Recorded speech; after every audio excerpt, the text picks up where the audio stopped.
have Brenda's. I need to make copies. Can you make one? Yeah, I'm gonna make copies really.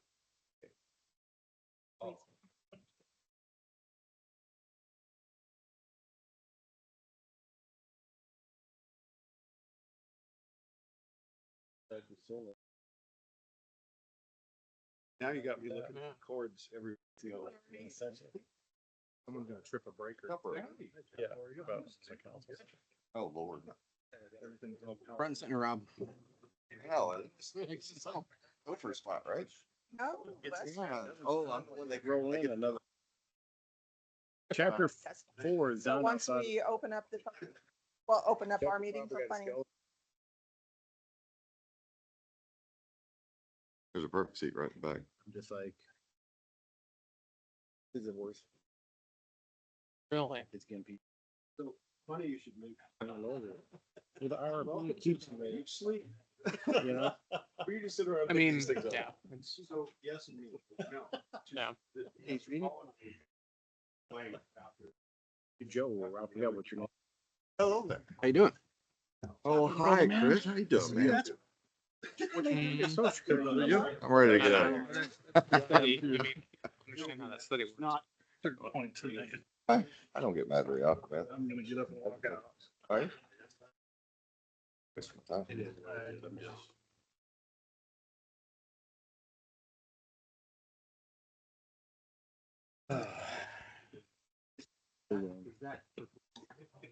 Oh, come on. What's that? So they haven't seen tell ya.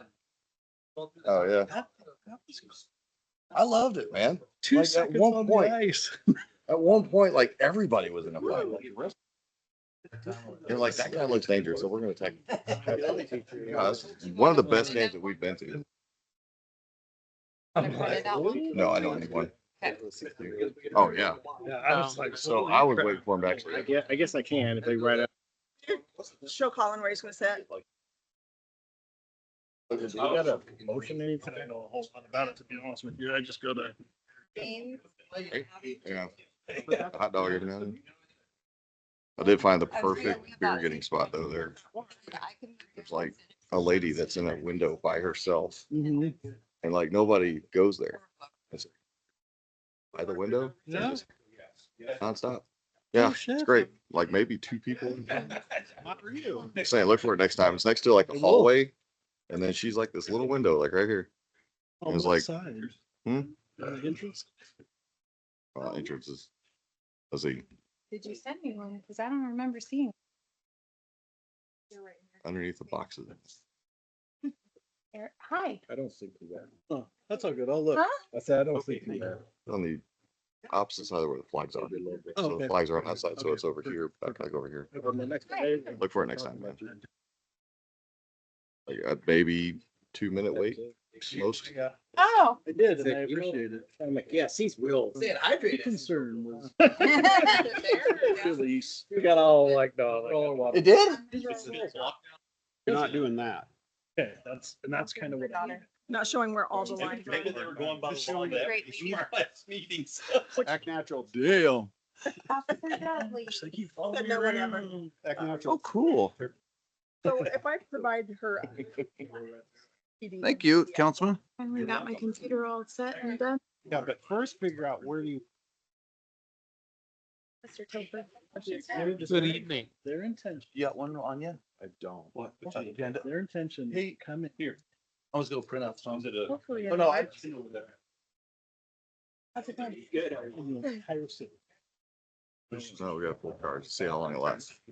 Yeah, but we informed them that if we did that, we would put conduit in. Put conduit in 4 months. The chocolate before I came here. Excellent. So Needs the dopamine hit. Hey Brenda, where's Should have had my vitamins. Public hearing. where's it gonna be? Should have made So as cookies. soon as. Yeah. And we Dark acknowledge you're chocolate gonna cookies. pour. That would have been nice. You guys are gonna move to those seats there. Okay. Anybody who's presenting after that, we'll move forward. Have that and then Oh, yeah, yeah, yeah. come back up. Oh, yeah, trade that. They're not gonna be here the whole time. No. Oh, then I need to tell Al that he doesn't get time.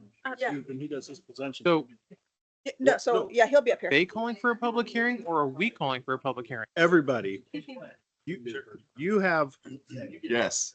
Is the answer to your question. I like your answer. Yes. Yeah. Go with it. You're having the P and Z commissions, you know, For the CIP. Or the The comp plan. amending the comp plan to adopt the CIP. Right. So you're just gonna hear comments, you and the city council on amending the comp plan. So then I don't have to do anything and that awesome guy right there is gonna run it all. Thank You're you. on the public hearing part. No, I As think soon it's as the fine. public hearing's done. Item 3 on new business. Hmm. Look at that. That's where you're gonna shine. Okay. Discussion decision by P and Z Commission. Okay. You render an oral recommendation. Council, and then away you go. Okay. And then after 3, they can leave. 4. 4? Or Or 4, yeah. Oh, Promote Tokyo. Sorry, did you get my BT? And I do appreciate you stating that. Sorry. I'm gonna make a motion to. you said leave, right? You did say that? Yes, I got it on here. I Yeah. Oh, you'll prefer do the it? word Yeah. flee. Yeah, I was Got even better, definitely. Friday. We'll do flea as well. That's a legal term. Threw that on. there. Flee, yes. No worries. I had no idea. Put a public comment. in. One of those.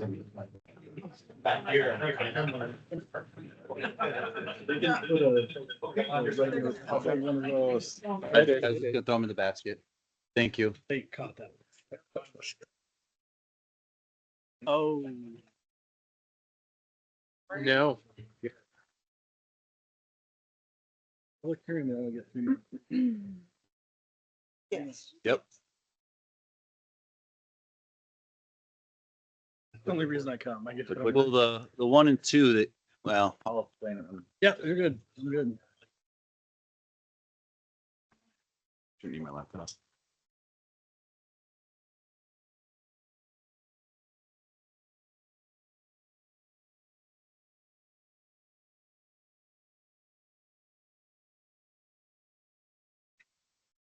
Today? Oh my gosh, I didn't get one. I'm ready for vacation. Well, she wants to get a little more involved. Opening night of the family. I guess we're playing. Your husband think about that. I mean, he's the one that got it for me. Good husband. Yeah, Like I got my wife, new kids on the block tickets. I got him spring training tickets. I'm not, I'm excited. I'm good, thank you. And I hear the Cubbies are playing the Mariners in a couple That is a fact. spring training. That is a fact. I was trying to find a way to get down there. I just couldn't make it work. Seriously? Were you supposed to say that? Lenders got tickets to go. Really? We were so bummed because they're like, they're gonna be there on the 20. Just miss you guys. By day. I know. We're planning to fly up in June because they're gonna be. Yeah. Yeah. Awesome.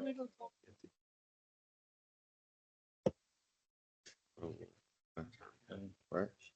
Yeah, fine with that. Yeah, my dad died. Yeah, I'm sorry. Need to get checked. Be safe.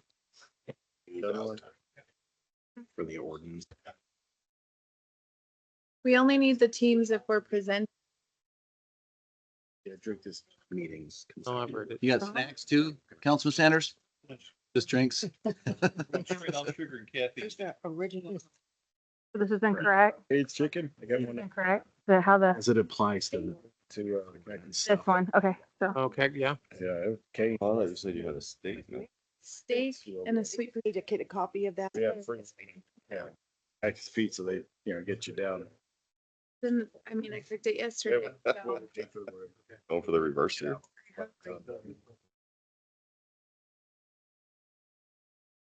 Sweet potatoes have their place, but I don't know if it's with a stick. You do you. She is. Instead of a potato, like a regular potato, sweet potato. For her leg. So good. That's just me. What are you doing with your sweet potatoes? I roast them. We like whole. Yeah. Cody made, sweet potato tortillas. How about Ooh. Yum. There you go. They turned out really well. Sounds really good. Want to try that? Yeah. I just like how sweet it is when you like. That's a guy. I like that when you say nothing at all. Over. Yep. Hunter's a A straight. little bit of avocado. The question is though, is it the Alison Krauss version or? He's a Kate Whitman? great man. The- So, So good. Fair. Yeah. Oh, that's right. You're stuck. Way to go. Oh, yeah. Mary. You need a seat? No, no. Fair. I don't know how I want to hear. Oh, The You know, council, I've been instructed to remind you all to speak sometimes- into your mic. You were born with it? Share, don't forget to toggle. He has left me instructed. And then Amber got with you? Yes, Good we note. got Amber and, yep, Amber's under control. Okay. Nicole over there taking care of you. Is she gone all night, Tiffany?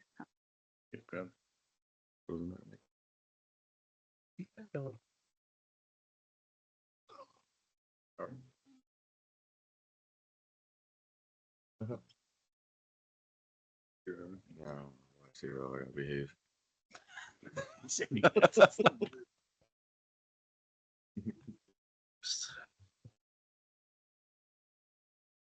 I thought she was gonna be. Busy lady, man.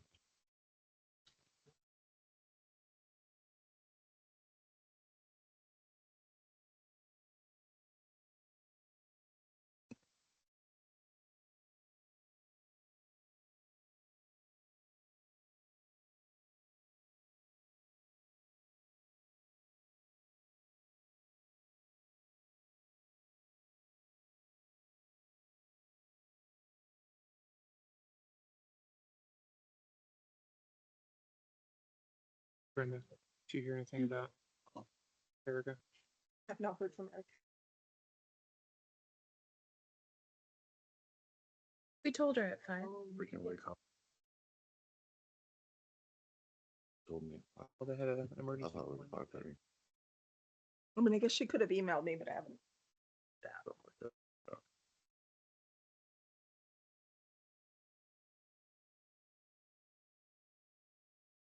There it is.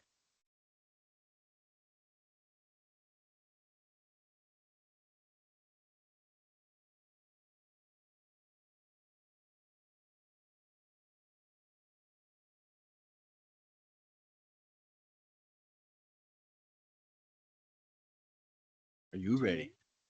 What does your computer say? Like we were supposed to see that. Got a minute. One more. 10 seconds. Yep. 10 seconds. I don't know, doesn't do that. What kind of monkey is that? Countdown's on, Major Tom.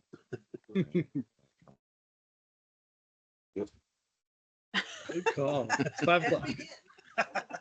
All right, council, you ready? We'll call the meeting to order.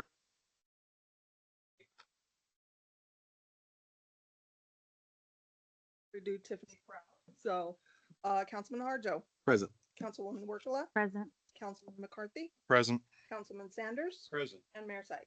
Present. Let the record reflect that we do have a quorum for Tuesday.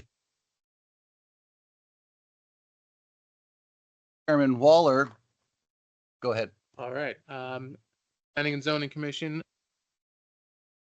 Rose of this evening, Commissioner Pedro, you have a quorum as well. Okay, really quick, everybody, I would like to have a motion to amend the agenda, to do recognizing persons in the audience, right before final comments. Mayor. Councilwoman Workla. I would like to make a motion to amend the Second. It's been motioned and seconded. Any further discussion? Hearing none, I'll call for the question. Councilman Sanders? Aye. Councilman McCarthy? Aye. Councilwoman Workla? Aye. Councilman Harjo? Aye. Okay, what we're gonna do is gonna run down to number 1, staff presentation. I know we have Councilor Schroeder with us today, the ever talented Brenda Ellis, and then I guess we have Colin. Okay. Okay, with that, floor is yours, Mr. Schroeder. Sure. Okay, so, members of the planning commission,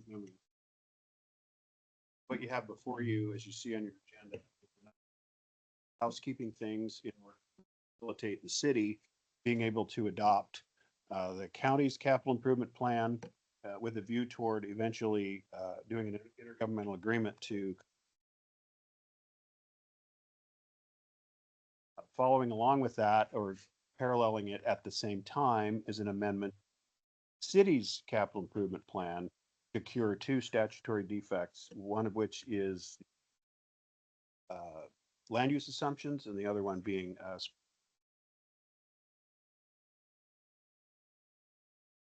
while the city's consultant was reviewing the city's capital improvement plan, we noticed a couple of other clerical errors in it, and we noticed an error in the city's development impact fee code in that the number for the parks fee didn't reflect that which was reflected. So he has suggested amending that, and with that, the kind of the structure of the way we're going to do the meeting to, because this statute was designed by design to make the implementation and imposition of development impact fees rights of fee payers while still allowing cities to have the ability to charge it. There's a whole bunch of process and a whole bunch of including notice and an opportunity for people. So what we have before you are 4 public hearings after this staff presentation. The first 2 of which are for persons who believe that they're impacted by by amendment to the capital improvement. Regarding that capital improvement. The second one is a statutory requirement that the city take a capital improvement plan that it intends to adopt or adopts it and make comprehensive plan.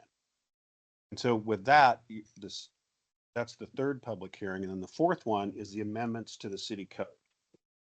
The amendments to the city code, I can go through later on, kind of a preview of what's going to happen. So you're going to open and close 4 public hearings on the capital improvement plan, 1 for the cities, 1 for the counties, then you're going to have comp plan, you have 1 for the ordinance. Close those public hearings, you're going to go through some other stuff, and then you're going to deliberate.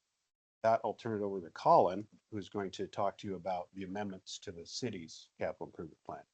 Councilman Sanders, it looks like you have questions or road brow or sure. Do you? Okay, sorry. Just there. Go ahead.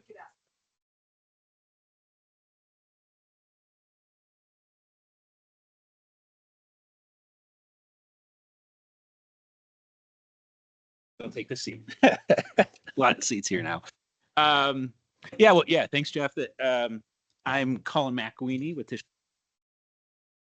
We prepared, the firm prepared your CIP a few years ago, and again, sort of following up on what Jeff was saying is ash some things just to make sure. I have in this presentation probably the first half like going about sort of impact fee fundamentals a little, just to give a refresher for everyone in the room of what those are. And then a little. Next slide. So this is firm. It's important to just I guess see the firms. They've been around for a few decades now, but as growing right as a state, there's growth associated with that when we need to expand our infrastructure. Further on top of that is limitations that states increase your property. And so impact fees have found a sort of small slip those additional costs. So impact fees, these are one-time that new growth pays to offset, not on existing homes, new business parks that are increasing traffic on your roads, visitation to parks, fire calls, and necessitate an expansion of that infrastructure levels of service. I just want to, we hit on in the study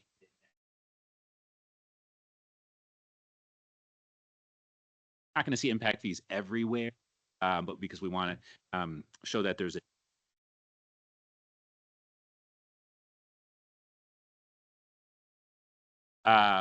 that there is but then also that the fee is different land use, that fee proportionate to that.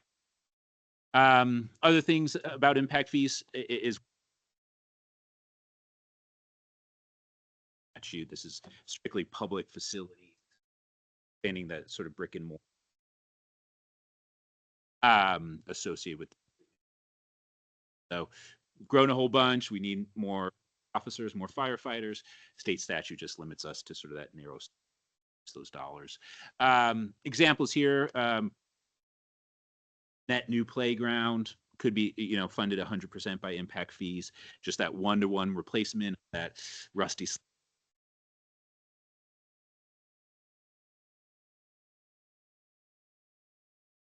But then you might expand, replacing it, but expanding the use. That added use could be impact fee. Since you're expanding the playground to bring in more folks to continue that level of service. Other things in Idaho, as I mentioned, they have to be.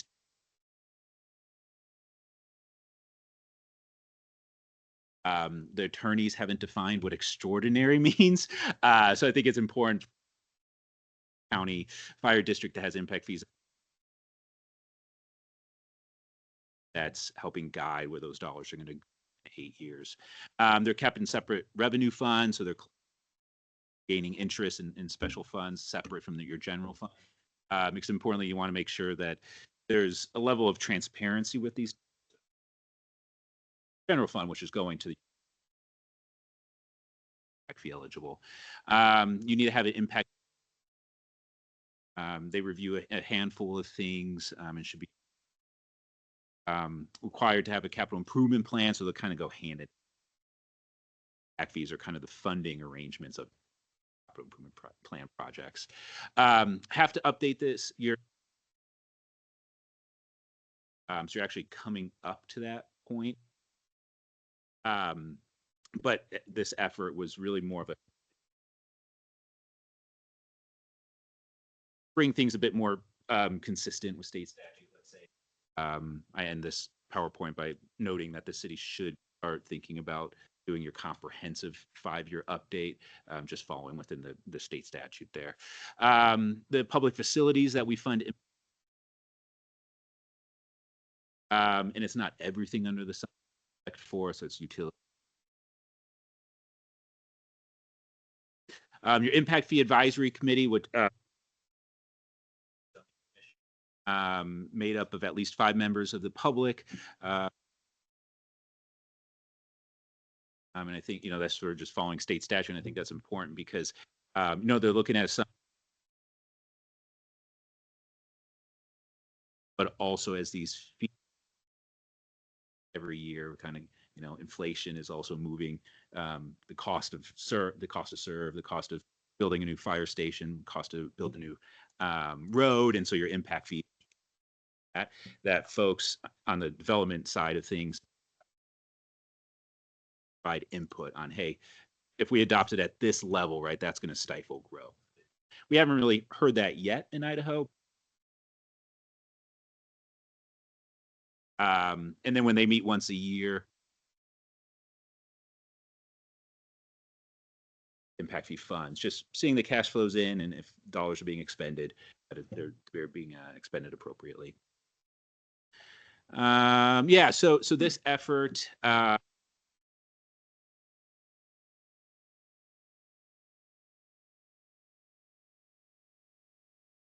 2021 impact fee to be more in conformance, but maybe there were some deficiencies that we just wanted to address. That's looking at land use. The previous study had 10 years. Your comp plan and other land use map greater than that, but we wanted to include CIP. Added estimated years of construction. Some of the projects you're going to see were actually before 2025, right? Because we're looking at a plan. But just adding either when it was constructed or the planned constructions we met with.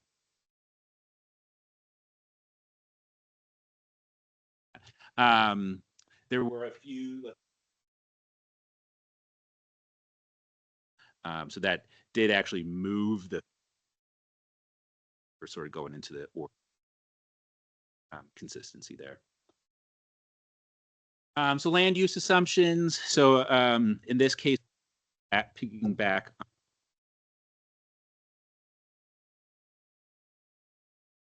Increasing population 600 to 12 or 21,700. Moving that forward over the next 10 or next 20, we got a 2041.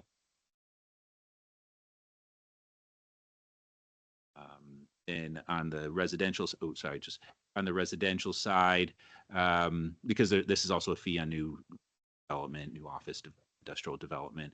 But there was, yeah. Oh, actually, let's see. Just to spell it out. Oh, there you go. So single family 1,000 homes, 1,000 homes by 20. A little bit of multifamily development, but and then on the non-residential side of things, non-residential floor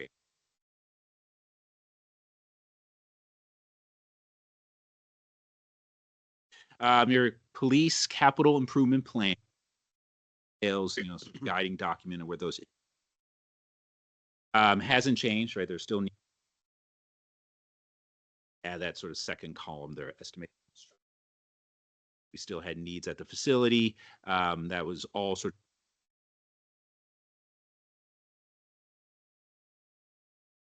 of. And then you're going to see some things here like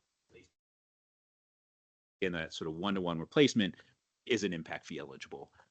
That would fall on your general. At a CIP there about $4 million growth related that we were solving for with impact. Fire, kind of same pattern. IP has stayed the same, but we just updated the construction years there. So fire station and a substation related to that around 2028, 2030. They were good at that station and they had to out squad vehicles.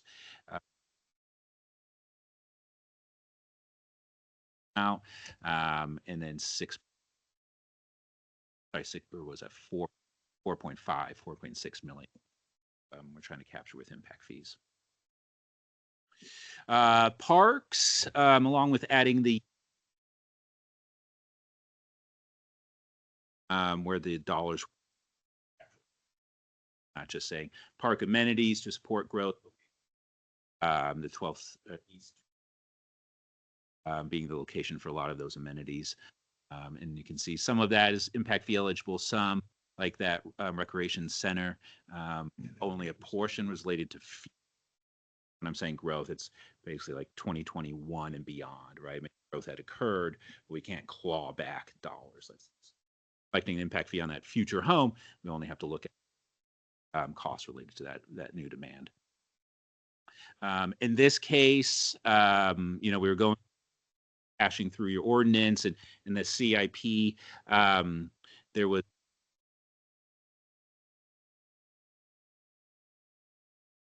for a single family home.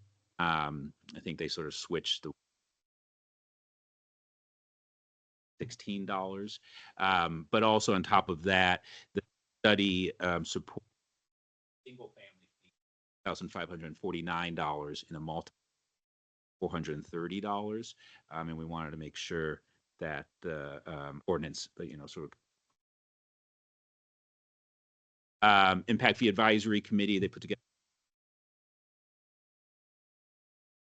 high amounts here of 1,500 or 830 per.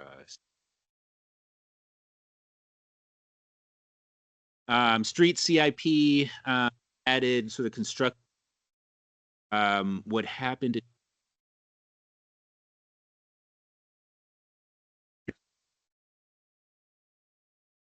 CIP, so it actually reduced the related fee quite a bit. But I caught another clerical error. We're off by $40,000. So that's pretty small, right? That's what is that even? I'm a numbers guy, so you catch.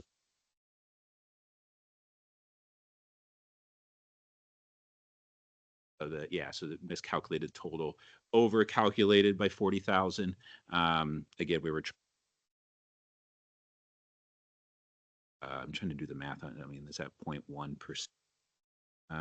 More or less a rounding error, but we wanted to make it, as accurate as possible. So that $9, 5 for a multifamily unit. Just recommending that you're. This is a summary of the fee schedule, so really not too much of a change. You're going to see it, the slight streets CIP. Next steps, I sort of listed out.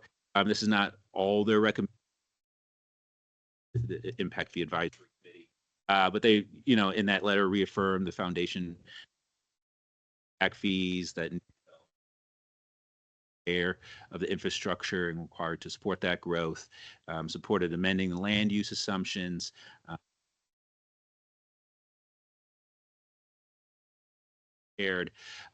Last note too is hopefully you'll see 5-year update, and that will be reviewing all the land use assumption, other revenues that might be coming in, restructure where. So yeah, I guess open for discussions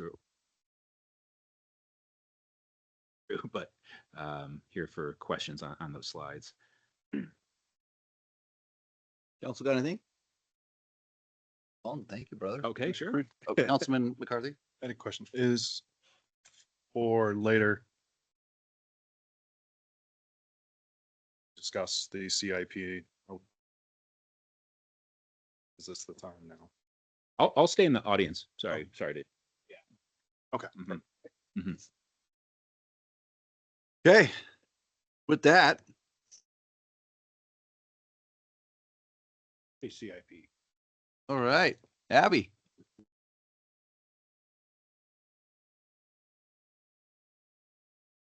Thank you, Mr. Mayor, members of council for the. This is not a new topic for the city. We are here again to ask the city to consider adopting only the EMS portion of the CIP. The county has adopted itself EMS, jail, and sheriff impact fees, but we are only by the city. As a refresher, the reason why the county is asking by the city is because there are services that are provided by the county that the county does not charge for the city citizens, right? There are taxes that cover a portion of that, but they certainly EMS, emergency medical services, is one of the with the growth that we're seeing within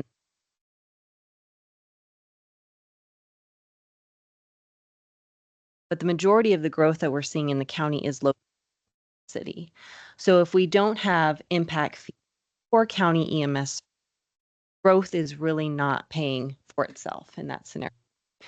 So in the alternative, what you have is a scenario where the entire tax base potentially that growth. As I mentioned, the county adopted its impact fee. They have been collecting for all 3 of those areas that I mentioned. Since adoption of the county impact fees, the rural fire district have also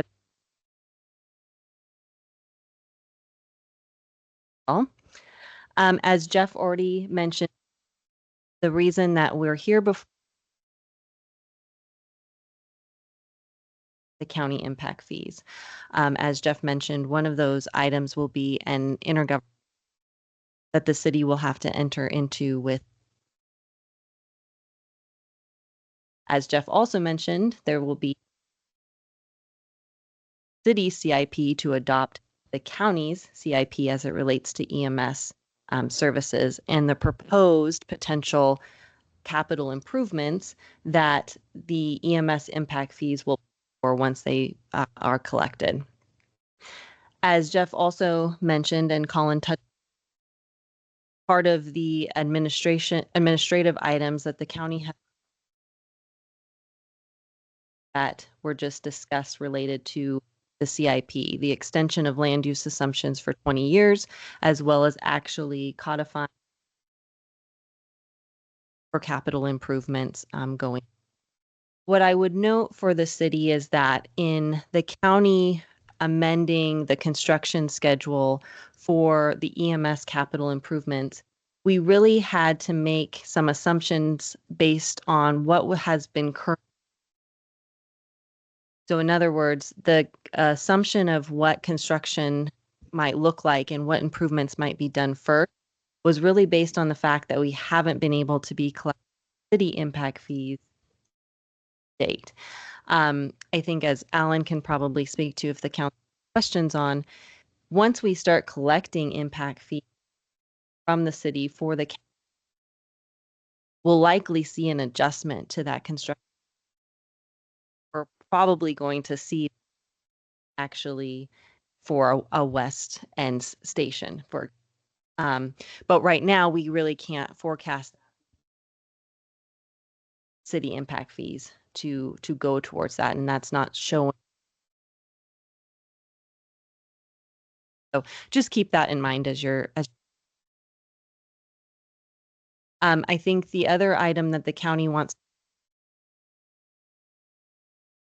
with the Development Impact Fee Advisory Committee of the city to start re-looking at the fees for other aspects. We have kind of held off on totally revamping those CIPs in order to ensure that this so that we could have, as Jeff and Colin mentioned, the city itself will be looking at its CIP this year. The county's a little bit behind that time schedule, but we would like to start those discussions with the city's Impact Advisory Fee Committee sooner rather than later. And with that, I'm happy to answer any questions. Councilman McCarthy? Thank you for coming. I'm glad to see this is kind of moving forward, especially since I had been IFAC and we had sent our recommendations on back in May of last year. Don't know why it didn't go forward or progress to it, but I'm glad that we're looking to getting this going. So I guess my question is just to keep the meeting going. Are you and Mr. Roberts open to staying for the action items for more in-depth discussion on that? Yes, Mr. Mayor, Councilmember McCarthy, absolutely. Thank you. Okay. Schroeder, anything else? I guess probably come up during the topic, Mr. Mayor, but regarding both those comments and the ones about the, adjusting this, the thing that we hadn't been doing in the secret to come into play authority for an intergovernmental agreement and a joint impact fee advisory committee. The more frequent those committees in a joint fashion and as the cities, the more frequently they can keep their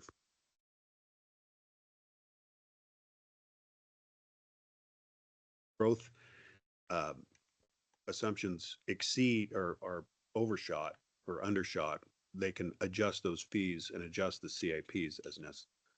A whole bunch of procedural stuff. Just so you know, if there's risk that the fees are high.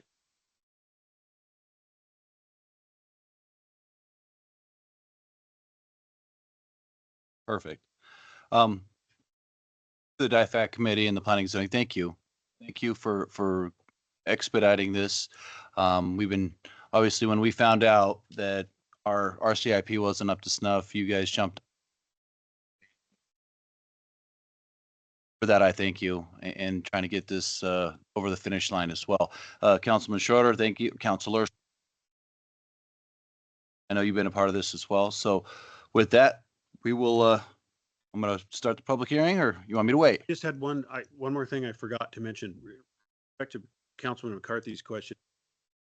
Impact the advisory committee, and then it stopped. What happened at that point was the county embarked on this amendment to their CIP, these two amendments to make them legally sufficient. And that took until, when did that? June, July?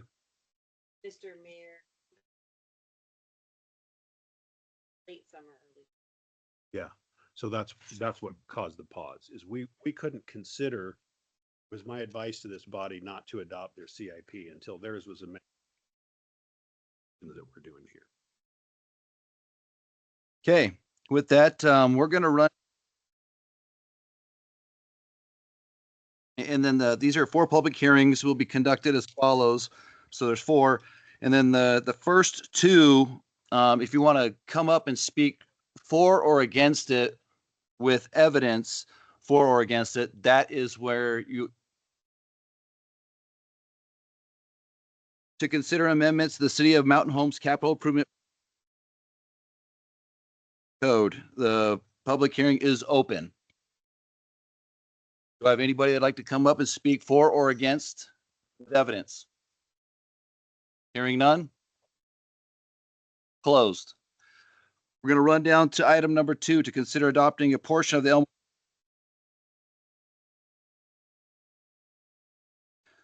Do I have anybody that'd like to come up and speak for or against it with evidence?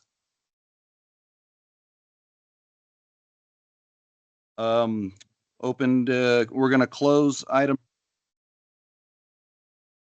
We're going to open number 3 to consider amending the city's comp.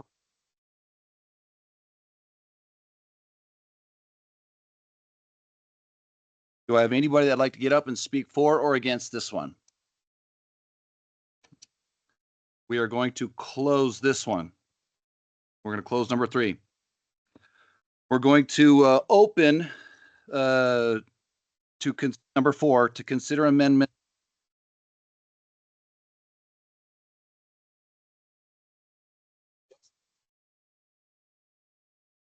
Definitions. Do I have anybody that'd like to come up and speak for or against this? I am going to close the public hearing. Okay. We're going to go down to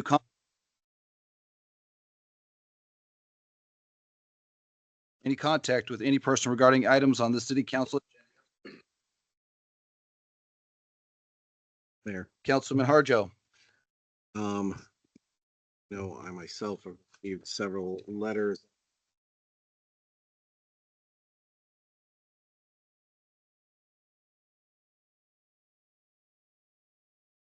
Julie Davis, Dave Berg, and Tiffany Durant. Thank you. Any other council? Mayor, Councilwoman Workla? same here, and I think if I say it, Isaac, Elaine, Isaac, okay. Thank Okay. you. Mayor. Councilman McCarthy? Same with that list. I also received a email from Betsy Hiddleston regarding old business. Received also an email from Alan Bump concerning communication or audio equipment problems, issues here. And then I'd also like to point for conflict of interest regarding consent agenda number 7 with my wife Carlotta McCarthy on the library board. Thank you, Councilman McCarthy. Mayor, Councilman Sanders. again, I also had contact from Mr. Bump. It's not on the agenda tonight, but I wanted to make a point to bring it up. Along with Dale Curran, inviting me in for a opportunity to meet the EMS staff and answering questions about impact fees. I did not take advantage of that. I didn't get the notice in. And then on old item number 1, Julie Day, Desiree Axtell, Dave Berg, Courtney Lewis, Tiffany Durant, Tom Rist, and Leah Isaac. All right. None of which pose conflict of interest for me. Okay, I appreciate that. All right. We're going to run down presentations. Presentation by Al Benedetti. Yeah, Mayor, Council, Curtis, sorry, I couldn't Yeah. think of your last name. I'm sorry, my friend. we're new. We just met you. Yeah. No, Mayor, Council, I appreciate the moment that we up. We've had a couple of conversations in the past. Al Benedetti is that he actually had the opportunity and the time and chose to come out and spend a day with me looking at our streets. We kind of walked him through what visions are, what we see as growth areas, all that. So he wanted to kind of talk to you a little bit about his company and his machine. So he's got packets that I can hand out for you. Thank you. And with that, I will introduce you to Al Benedetti. I will tell you that we have a little video Mr. Harjo has that he's going to show. All right, Al, the floor is yours. Mr. Mayor, members of council, thank you very much. My name is Al Benedetti. I'm with Angelo Incorporated. We're an asphalt recycling company out of Cleveland. My father founded the company in 1959.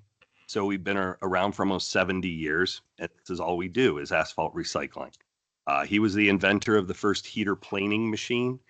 And all these years later, we have what is called the Phoenix Recycler, and it performs a process unlike any other found in the world. We recycle 100% of your existing asphalt. The equipment that we have sold to a dozen countries around the globe. We have been featured on the Discovery Channel with our machines, and it is a patented process. The reason it's patented is because the way we recycle the pavement. After taking the time today and driving around the street, I see that you guys have a lot of asphalt road, and it would be an ideal candidate for this type of equipment. So the way the equipment runs is it's the only set in North America that actually can perform this. The first machine that runs out in front is a preheating machine, and we have a patented radiant convection heat source, and it utilizes propane, which is a clean burning. It can heat up the existing pavement down to approximately 6 inches. Everything is fully controlled. It is then immediately followed by the asphalt recycling machine. That machine has a series of patented blades that actually lift and roll the top layer, the driving surface of the roadway off. That's where it's different than any other asphalt recycling process in the world.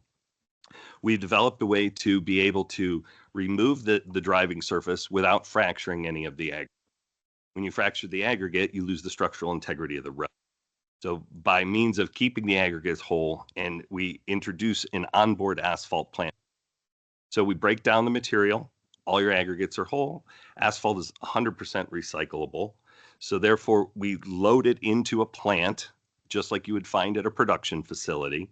We inject a specialized rejuvenating agent. We're very proud to have partnered with Cargill Chemical on this rejuvenator. It works on a molecular level, so it breaks down and continues to act in the mix. And as it processes through the heated asphalt plant, at the point where you would pick up your asphalt at just a normal production facility, and you'd load your dump truck with it and take it up, it immediately fills your paving screed. So you're immediately relaying it. So the material is hot. And what are the benefits of that? Well, one of the biggest issues in asphalt paving is milling and then paving. So putting a hot mix to a cold base. You have to make sure that the intermediate course there this keeps everything hot. So when we apply the newly recycled mix to the existing surface that was there, you get a thermal fusion between the layers, and that keeps your pavement from delaminating. We have roadways out there that have a typical life cycle of standard asphalt paving. There's pavements out there that are, 7 to 12 years of age. The biggest thing is your base. You need to make sure that you have a good solid base, and you would be able to utilize the equipment. In driving around the roadways, it guys have enough asphalt to be able to do it. And by reusing 100% of the material that you have there, it's a tremendous cost savings. So if you think about it, you're not having all your trucking, you're not buying new materials, you're reusing what's already there. The asphalt industry loves to state the fact that asphalt is so therefore they even back it. The material that comes out of the asphalt plant meets the same specifications as new asphalt in a type 1 off of federal highways specification. It would be a fraction of the cost to be only a couple of dollars with regards to the actual construction cost. Now, by the time you factor in your labor and everything, that varies. But as it sits, we're out there, and we also contract the work, and we're looking at asphalt prices where we're percent over what they're charging. As you can see in the video, that's the preheating machine, and it's followed by the recycler. It is the only equipment to be able to utilize only 2 machines. A lot of the asphalt recycling processes are long trains. Some can extend a quarter mile. They have like 10 machines, and they still need to be topped. But the way we remove the asphalt, we're able to reuse it 100%. With our type of furnace system being radiant and convection, it's actually forcing the heat down through the lifts of the paper, and you're able to actually get a lot of exposure to the cracks in the underlying. So what happens is when you put the heated material on, fuses it together, it would be the difference in when you're paving and you do an overlay. It would be like if you look at your mulch bed and you have a weed in your mulch bed and you just throw mulch over top of it. You don't see it for a while, but eventually that weed's going to come back up. Well, asphalt is a flexible pavement. It's meant to expand and contract. So you are going to get some cracking. That's the nature of it. But the difference with this, by digging down, by heating the base and reapplying it, it's in essence like pulling the weed out, filling that area with asphalt, having it all bond together once it's it's a good example of before and after here as the operation is going through. I noticed too out here, you guys have a lot of curb and gutter streets. You can see that's a curb and gutter street as well. And literally there's very minimal disruption to the public because we operate in a continual moving zone. We do 1 lane at a time. You never need to close the roadway down. Literally at about approximately 10 feet per minute, you will go past the resident's house, and there will be the old road in the front and the new road right behind it. It's really an amazing process. And questions? Here. Councilwoman Workala? How deep do you dig down to then like? So we go down a minimum of 2 inches, but we can go up to 4 inches. We get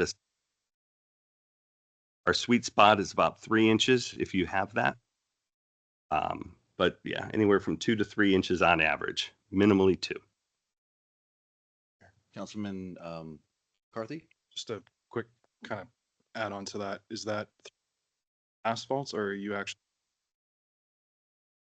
Well, it depends. It's a great question. If it depends what your surface, because you don't want to actually bring up the base rock because that aggregates. So we'll go down to whatever that base is. Okay. Mm-hmm. Councilman McCarthy? Councilwoman Workala, sorry, I didn't mean to jump. Okay. I wanted to see if you have any questions. Oh, keep on. Can I ask how many, it sounds like you have, correct me if I'm wrong, this piece of machinery you've sold. Mhm. How many cities, municipalities, towns, counties have you sold west of the Mississippi? So we have not branched out yet west of the Mississippi. Branching out here, I will tell you, there's 3 or 4 others currently in conversation with, and there's one that I just responded to an RFP. Back to, I think you had said the biggest part of it is the solid base. Correct. So I have a question regarding what happens when the road has gone to the point of failure? And how are we going back with this piece of machine? So you wouldn't go back and relay that particular problem. What you would have to do is you'd have to come in and you'd have to do a base repair ahead of the operation, which is no. So it's handled exactly the same way. So correct me if I'm wrong, Al, you would grind it out, you'd fix the sub base, making sure it had the compaction test of, then you'd go in, lay the asphalt, from the plant, whether it's a big square, whatever, Mhm. roll it, and then that machine comes, mills it all together. Correct. Yeah. So it would be in sections. So if you go out and you identify problem areas, so there's, I assume that's how you're doing it now anyway, is you're addressing those as repairs. The one thing I will say, it's not for every road. So it's not for reconstruction, it's for maintenance. And it's a great tool to be able to extend pavement life and also to be able to extend budgets. Thank you for that clarification. That Mhm. was my next. Oh. Is it a maintenance or is this a? No, it's Sounds, maintenance. it's not of a rehab. So, Right. when I'm driving around and sometimes you have to put a mouth guard here in Mountain Home when you're driving from the potholes.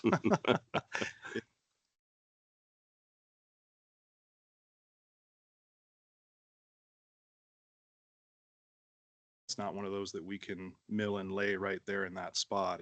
We have to pull everything out of that asphalt, address the base, and then we couldn't technically use that piece of machinery in that section because we are pull the asphalt out because this machinery does it in it's a time, right? Yes. It really depends. I mean, if you're talking about where the entire roadway, the base is shot all the way down and it's nothing but potholes for the entire, then you should probably be looking at reconstructing that road, meaning from the base up, you're going to redo everything. If you're talking about sections of roadway that have potholes, we do it all the time. And they just go in and they just, do a base repair for a partial depth repair, however, and then you can recycle the whole roadway. Can I ask how the machinery does for chip seal? So it does work with chip seal. The reason it works with chip seal is our radiant convection heat, where a lot of the other equipment out there is direct flame. They use torch. We use a radiant convection. What does that mean? That means we actually have the combustion on top of the furnace box, and we have a forced air that passes through that combustion and forces the hot air down through the lift, almost like an infrared, but much faster. And that's if the aggregate is different sizes, that doesn't matter. Binders process. Well, we don't want to get into the binders. That's where you want to stay in that driving surface. Okay. So in the top driving surface should be and from what I've seen out there, most of it is. Can see roads. I've witnessed roads out there today where you've chip sealed them, but a lot of the ones that I've seen, the chip seal, and when the chip seals, the only issue with the chip seal is the amount of tar that's in there. But it looks like a lot of your chip seal has been worn away through weather, through oxidation, through traffic. The actual fine stones that are left behind, those can actually fill in, and with the product that we use, it helps fill in the fines of the overall finish. And just last, for your example here in the video, how do you deal with manhole covers? So that's a great question. The blade system itself, it's in segmented sections across the width of the pavement. So when you approach a manhole cover, you just lift, tilt, You can lift, you can tilt the corners, you can maneuver whatever is going to come in contact with that structure. And then you process right over it and alongside it. We were actually doing a project for one of the cities back home, and we saved them over $300,000 on that project because they didn't have to buy riser rings, they didn't have to place castings.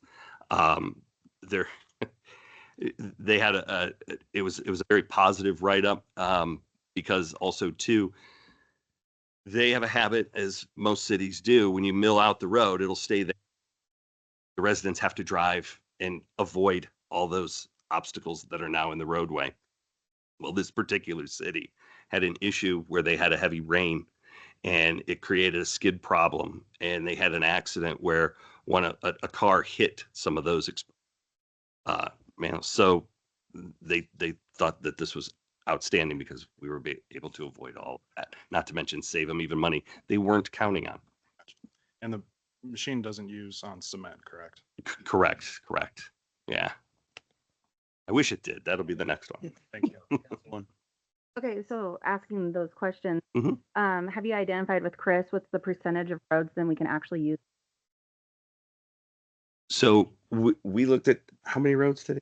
We drove almost every. Haven't gone that far down the road yet, though. This was something that the mayor and council was interested in before I took up any more. We are, however, going to use our. Also, so I think why I asked that is because a big concern, Session last summer when this was brought up initially. that question was asked, what percentage of roads can this actually be used on? And could that cover the cost of the price that we'll put on the machine, spending on the machine, right? Will balance out. Mhm. So, is that the same price as it was? I can't remember what you quoted last summer for it, but it's about the same. We're trying to keep those that we're doing everything we can to keep that price stable for this year. Yeah. So I would have to look at that file, but in an answer to your question, absolutely. And the roads that I looked at today, you should cover the cost of that machine with what you're on 3 or 4 roads. I mean, we looked at long sections and it's, yeah. So that, I guess, is my ask with our. That's my intention. Okay. Thank you. Mayor, Councilman Harjo. Mr. Benedetti, good to see you again. Nice to see you. For the council's edification, I went with the mayor, Chris Curtis, and a member of Streets Department to go look at this machine in action back in Cleveland, of last year. It was actually October previous. 2 years. Yeah. 2 years. Time's flying. At that point, we had an opportunity to take walks around this, and then the team from the city. And I think it would be important to talk about the serviceability of this machine, the construct of proprietary parts to off-the-shelf parts, Mhm. because we're to the west of where you are, but can you speak to the serviceability, the repair parts, what we can? Sure. Thank you, Councilman, for bringing. So one of the things that we make sure that we do with the construction of this equipment is we want to make sure that when we not only west of the Mississippi, but in the jungles of Thailand where we have, that everything should be available locally through large reps, large dealers. So, for example, we've been fortunate to be able to partner with Caterpillar. They provide our power plant components and our paving components. We're partnered with Malden Screeds, who now supplies our screeds. As far as the hydraulics on the machines, they're Rexroth, they're Danfoss, they're all standard industry that you will have the ability to get right off the shelf locally. The only parts that would be proprietary to us, we keep a small stock as well, but a lot of those would be maintenance items, and part of our training, we so you don't have to come to us. We don't, at least at this juncture, we don't want to be a parts supplier, a service tracker. What we are is merely a pass-through for the other companies that, you know, we have partnered with in the development of this machine. Mayor. Councilwoman. So you mentioned training. So if something hits several months down the road, Mhm. do you have a representative that comes out and helps troubleshoot that, or how does that work? So that would be warranty with the equipment, and the equipment gets a 12-month bumper to bumper warranty. And what does that mean? Yes, we fly somebody out. Typically, the way a warranty item like that would be, we're available anytime by phone. So we have technicians that can answer the phone and work with your personnel on the job to be able to walk you through what is going on, what seems to be the problem. If it's something that we need to get to you, most 90% of the time we can ship that part overnight to you, and then we can also help via phone, via video if necessary, how to replace that part. If it's something that we need to come out, we absolutely. There's no issue with us flying out to maintain the equipment whatsoever. Outside of that, with regard to the training aspect, we can provide up to 30 days of training on site on your streets for your personnel. That's all included. And will probably be my last question is, how many people does it take to operate that equipment and have the manpower to facilitate? So it only takes 7 people to run the entire crew. You have 1 on the preheater, you have 2 on the recycling machine, you have 2 laborers, you have a roller operator, and then you have whoever would be your project manager on the job, or foreman or superintendent. And yes. Councilman Sanders. Thank you, Mr. Mayor. Sir, if I may, and if this is not going to have you in a position to disclose a trade secret, Mhm. What's your mean time between failures on this equipment? There really, knock on wood, there really isn't. We don't have epic failures on. I'm not speaking epic failures. I'm Okay. talking failures that brings the functionality of the machine down until it's righted. How many hours do you normally get, or days or weeks, before there's an issue that requires the machine to shut down for repair? There really isn't any. So I guess to kind of you should understand that going into it, we're also a contractor and have been. So as we went through the genesis of the equipment over the past 67 years, we have always built it from the eyes and the mindset of a contractor, where time is money.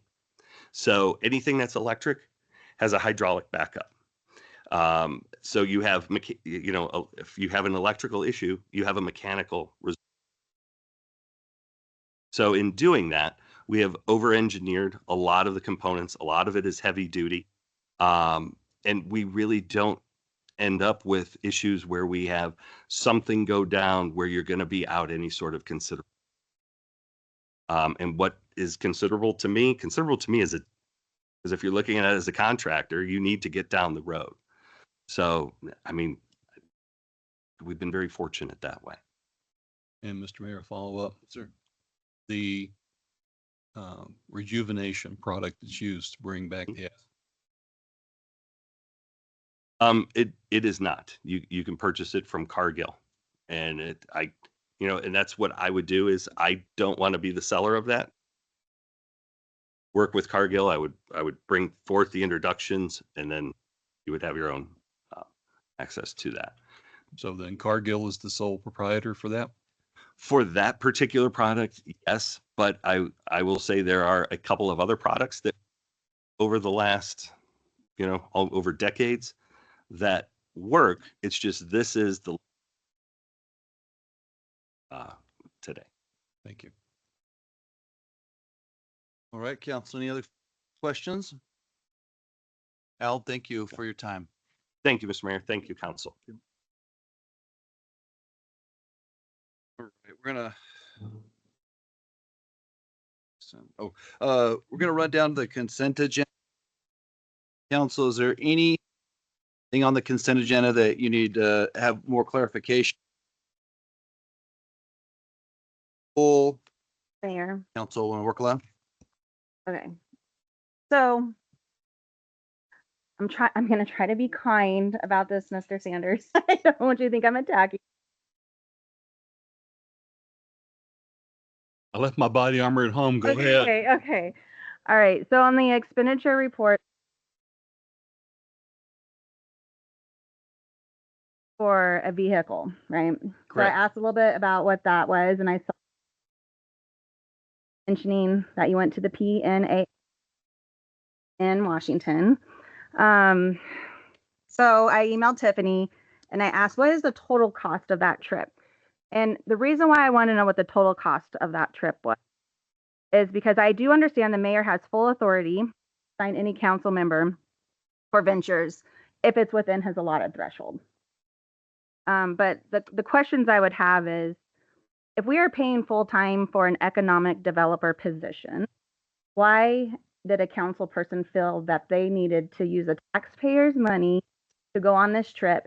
And then secondly, why did Del King not write the after action report and submit it as a staff memo? Mr. Mayor, Councilman Sanders? thank you for those questions. I'll try to get to all of them. I went at the invitation of the mayor, who was unable to. I cannot speak to why the employee mentioned has not given a separate report. Perhaps he did not have that direction. I will tell you that there is and Mr. King was present. However, in the conversations I had with the contacts that I had, those individuals were asking about situations within city government. They were asking about situations within the tax structure of Idaho. And while Mr. King could easily have talked to most of those, I think oftentimes this particular group does what I like to do, and that's to trust but verify. Hearing the same information often from two separate through different questions brings a value to the conversation. As far as the cost for the vehicle, I fought over that one in my own mind. But when I received the quote from Uber that a one-way was $105, which was the same amount as a 3-day car rental that would get me up to not only up to Linwood where the conference was being held, but give me local transportation the 1.5 miles from my hotel, which I moved away from the conference hotel that was to the La Quinta that was about $100 a night to try to save some taxpayer money. I opted, and the train and the bus that were available for a far less rate averaged 2 and 2.5 hours to go from the airport. And I had a conference start at 1:40, arriving at 10:38. At the last minute, literally the night before I departed, I went ahead and retained the rental car. Mayor? Councilwoman Workla? So okay, thank you for all that. When Tiffany got back to me, the total cost was $2,092. Again, I don't have any authority on review. As we know within the military, right? If you go TD, but yet we're the ones that hold the purse strings. And this is the second time I would say within my term said that he went to Ohio. Again, when the department heads, that's what we pay to go and then bring back that information. We were not in in a situation where we could receive that firsthand information, right? Where we all can't receive it. That's one of my things is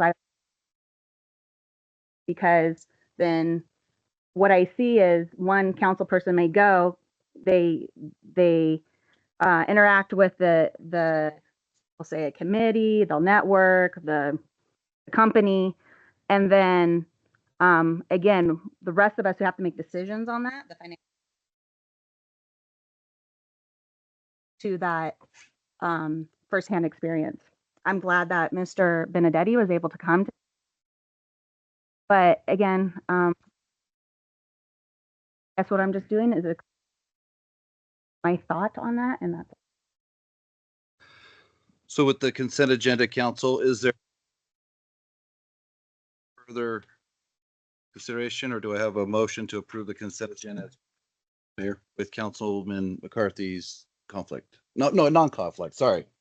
Councilman Harjo. Make a motion to approve the consent agenda as printed. Mayor. Councilman.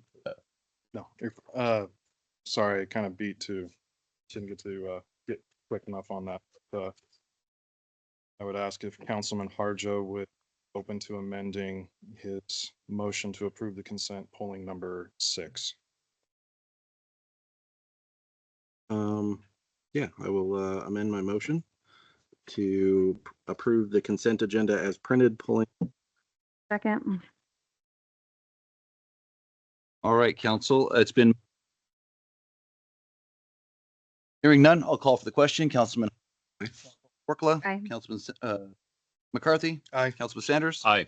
All right, run down to old business action item deliberation.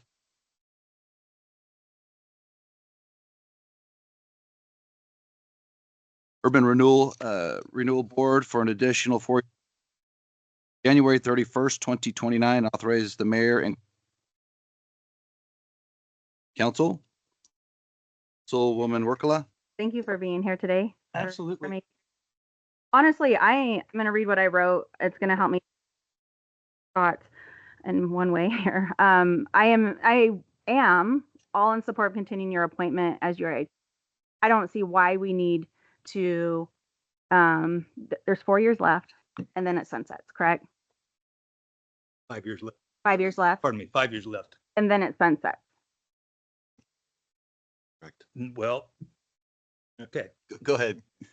An urban renewal agency Mhm. was formed by all of you, and the agency will continue through perpetuity until you decide to dissolve the agency. The district sunsets at the end of 2030. Mayor. Go ahead. So then, with that being said, that means that we are a route for another. That's correct. Okay. So when Councilman Sanders made that special meeting for the parties involved with the railroad project to attend,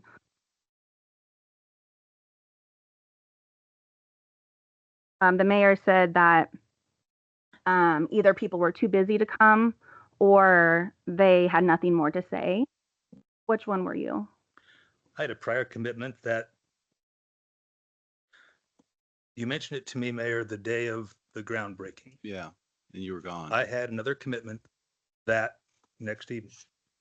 Okay. Number one. Number two, I have said that I have had nothing more to say in terms of the URA's position with Railroad Park. We had committed 2.8.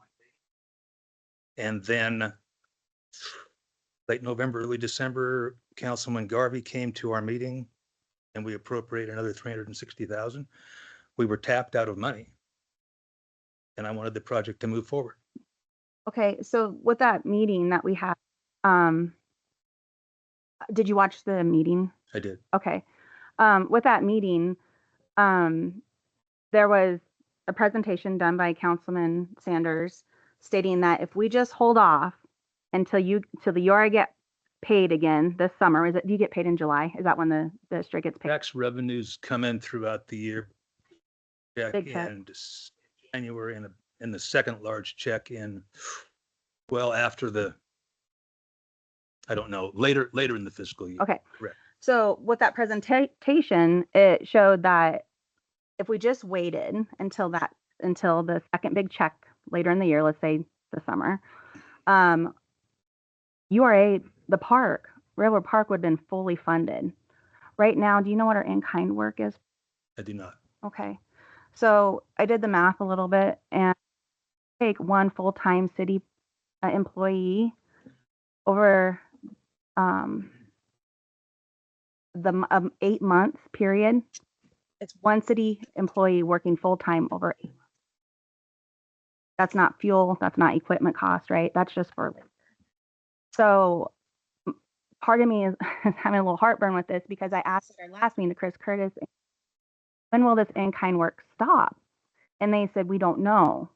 So to me, that's not in-kind anymore. To me, what that is, it's misappropriation of funds. It's taking funding from water, wastewater, and putting it into a park that was fully funded. Because when you first came, when I first got appointed or elected to this, I was all on board. I'm like, yes, fully funded. It's going to be phased out. Perfect, right? So then if there was even an option to wait 6 months to get that big check in, and then maybe then it'd be, the park would be 6 months, a year out instead of immediately, we wouldn't be in this predicament. We're paying out so much of the tax people's money into the park, coming from these crucial sources, crucial departments, water and wastewater. So that's why I asked the question if on with us or if you were unable to come, because I really wanted to have that conversation. And I did mention at that meeting, January 16th, up on it, but I said, let's do a personal invite from City Council to the URA and see if they will come and go anywhere. So, but I just want to point that out. So that's why I didn't raise the water and wastewater rates. I mean, I voted against raising the wastewater rates because again, if we're funding a park with that money, then how can I justify to the people that your water rates are going to go up? So that's where I'm struggling. That's my struggle. Okay. Council? Mayor McCarthy? Superman Soul, thank you so much for coming. For me, I appreciate you coming and chatting with us. I think this is a great opportunity to have an open dialogue. Been very successful here in town, well known. Received many emails, recommending you for reappointment. I myself am very much for reappointment, just because of the work you've done. As I stated though in the last meeting, I would like to have you come here, and I know that get our council packets Friday and then trying to schedule. If I could just take some time with you to just kind of talk a little bit about the URA, what, highlights, how you feel the URA is going, what direction and everything, just so that the public, understands as a board can kind of too. I think that's just really important for the transparency. Certainly. So I'm not sure if you want me to expound or if you wanted to ask me some questions. You please. Can you just talk about your time on the URA, highlights, that tax allocation. So yeah, any of those kind of questions, I guess, just a background a little bit. Well, those of you that know me know that I can get started and start. Knock it off. Jenny, a couple of things. Do you mind if I call you by your first names? Alan, it's good enough. But out of respect, I'll respond however you'd like me to. But Jenny, there's three things I wanted to point out this morning. One was I did not solicit any of those letters. I learned that Tom Rist was going to write letters. We had lunch on Friday. I'm humbled by that, by those people that you mentioned. I did not solicit those.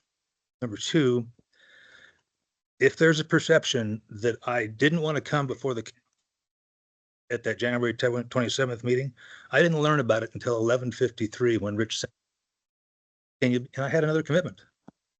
Commitment made, commitment kept. And third, Jenny, you and I got sideways on my wording that I chose to use regarding slum and blight and economic development. And I've used that phrase forever. URA funds can be used for the resolution of slum and blight and economic development. I went back shortly after the meeting and I reread the entire chapter 20.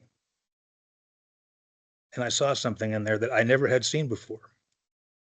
And I counted. The word slum and blight was used 6 different times in the chapter, and the words deteriorated or deteriorating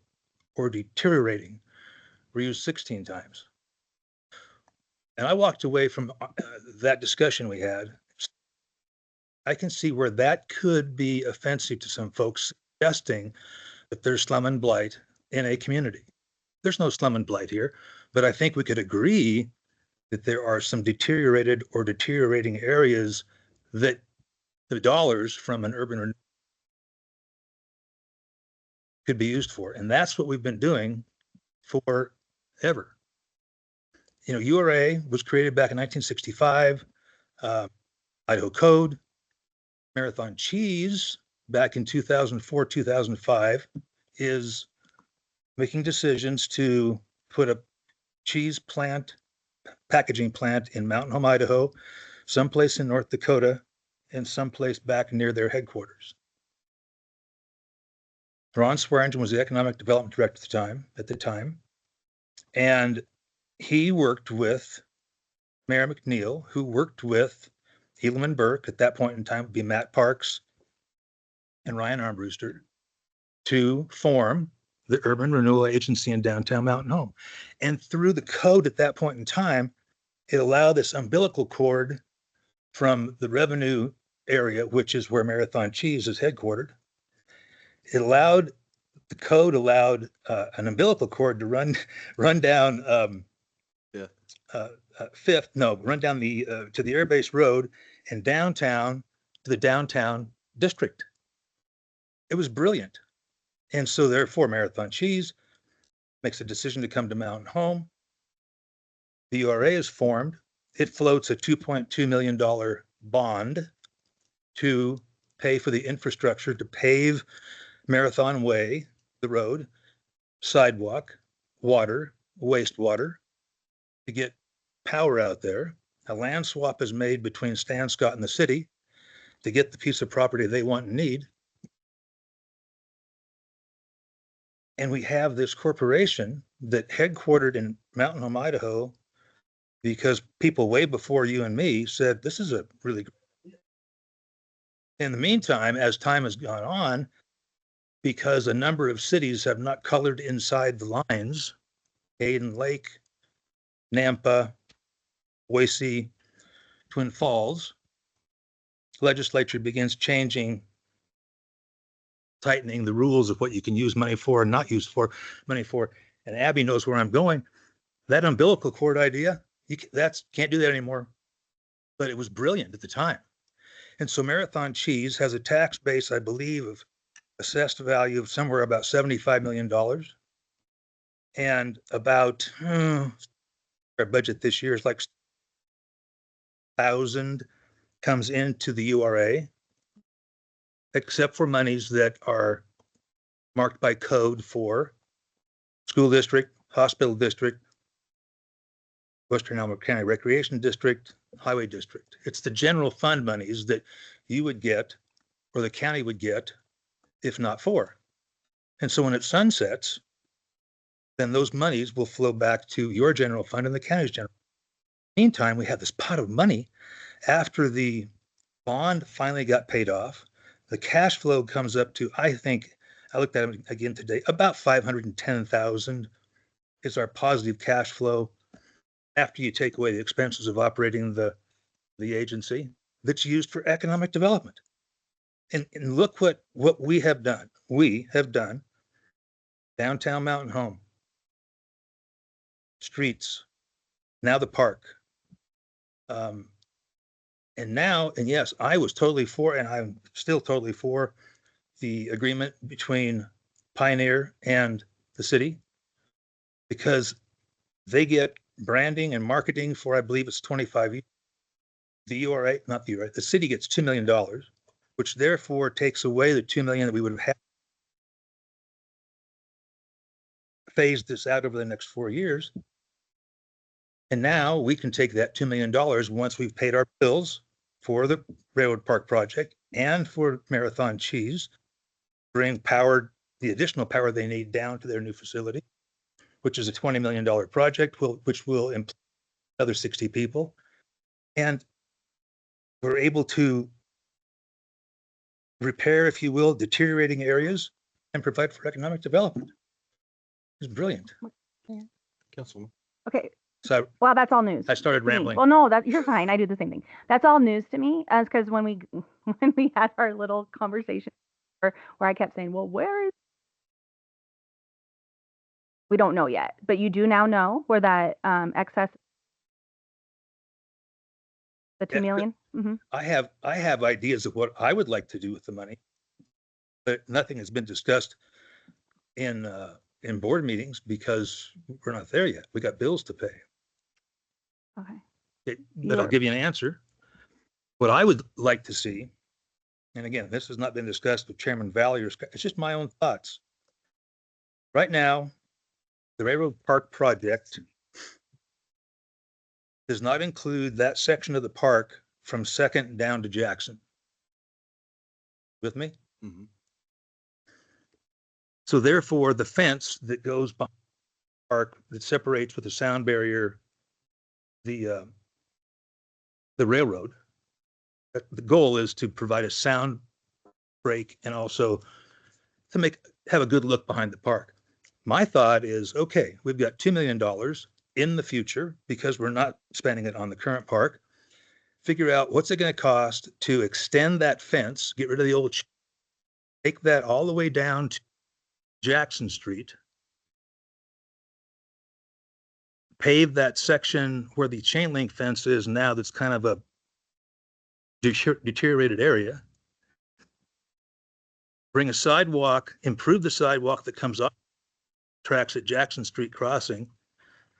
I was looking last week, there is no ADA ramp on that southwest corner of the park. Put an ADA ramp in there. Add some meandering sidewalk, if you will, that comes at an angle over towards the current meandering sidewalk. So folks that want to come to the park from the other side of the tracks that do need to bring strollers or wheelchairs can easily get there. That's what I would like to see done. And I have no idea what that would cost. That would be my first idea. And Randy, or not Randy, AB, the part of that money is going to Marathon's power expansion, right? Yes. Yeah. Can I expand on that? Yeah, absolutely. Because certainly what you read on Facebook has to be true. Which I kind of avoid that, but I have a friend, Tom Rist, who always points out what we are doing. Again, Abby blesses everything we do. She's our attorney as well. We are providing $350,000 to offset the cost to have Idaho Power bring the power down from the new rattlesnake substation out to the edge of their property line.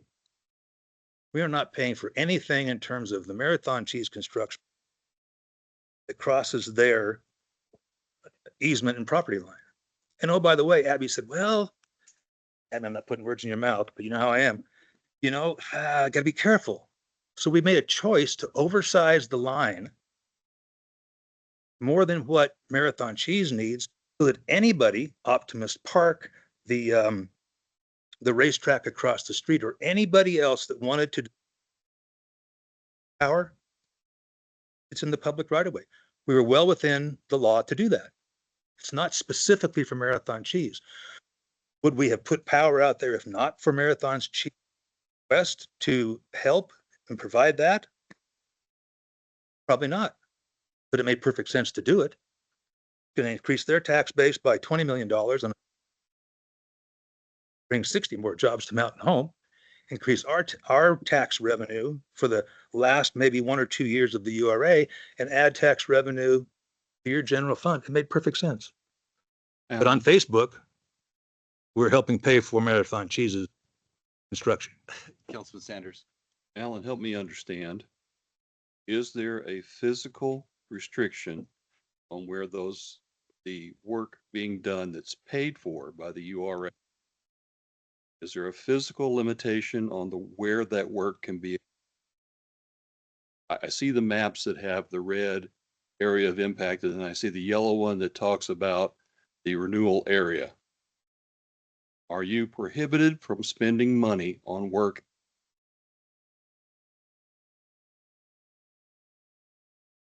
And if so, how are we paying for marathon? Well, oh gosh, that's a legal question. I don't have that in front He's of me already now. walking. Oh, what a coincidence.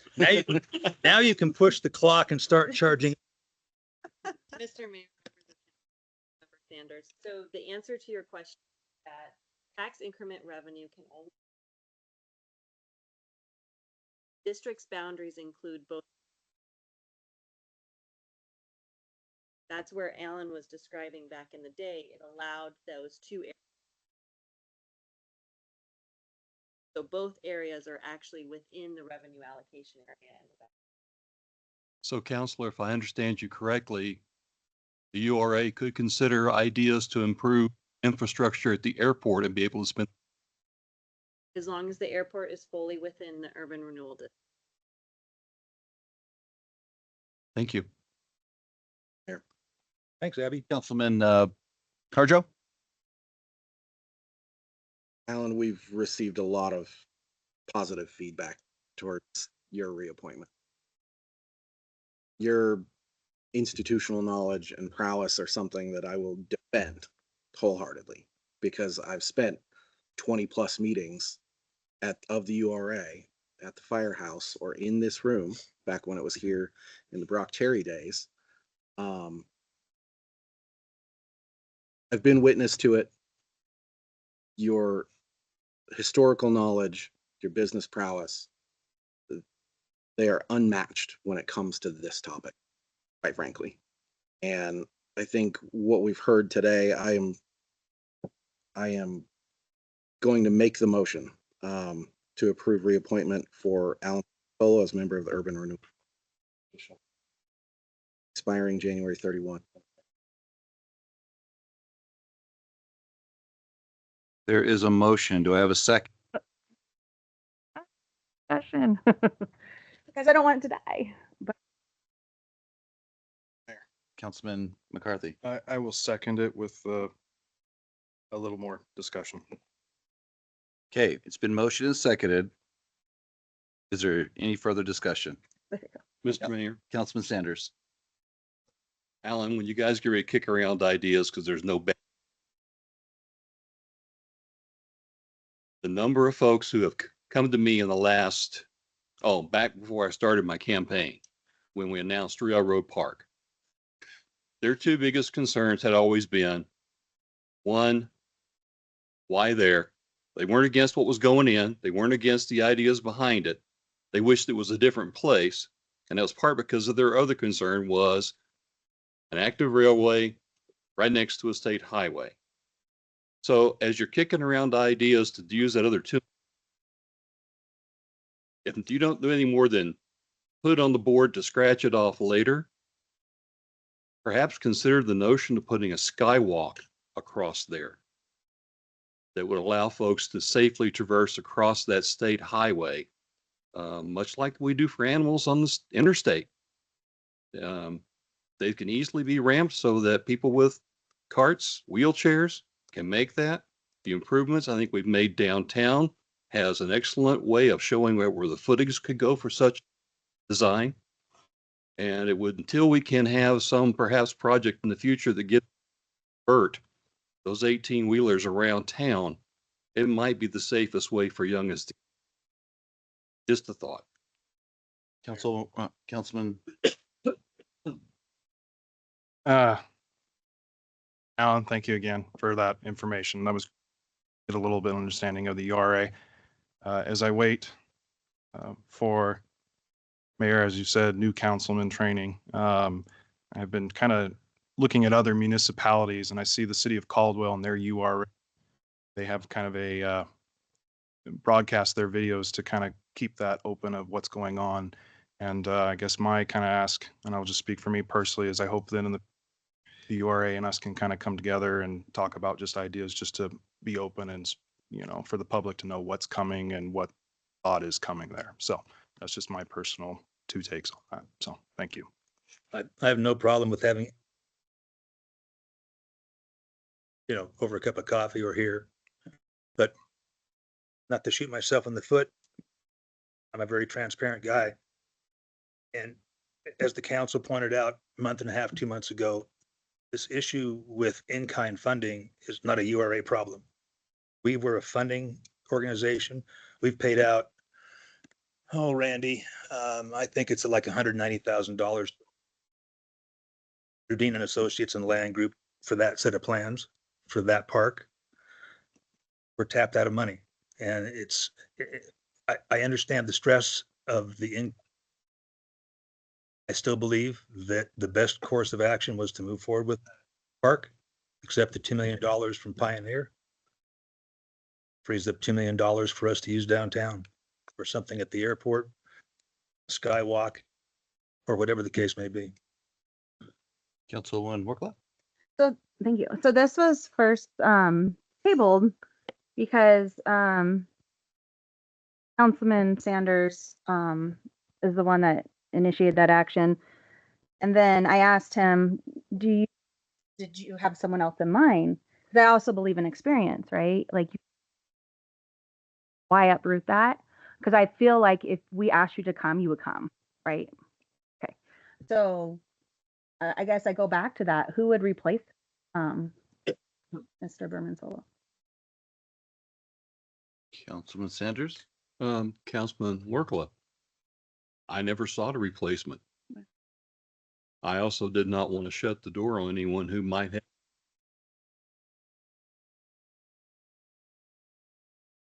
Okay. So there's been a motion and a second. Any further discussion? Hearing none, I'll call for the question. Councilman McCarthy. Aye. Councilman Harjo. Aye. Councilman Sanders. Aye. Councilwoman Workla. Aye. All right. Thank you, council. Thank you. Appreciate it very much. Okay, we're gonna run down to new business. There's a so we're gonna run down to action item deliberation decision. IP. Council, what do you want to do? Mr. Mayor, Councilman McCarthy? can we have Colin, been so patient, can we have Colin come Yes, down sir. for some questions on that, please?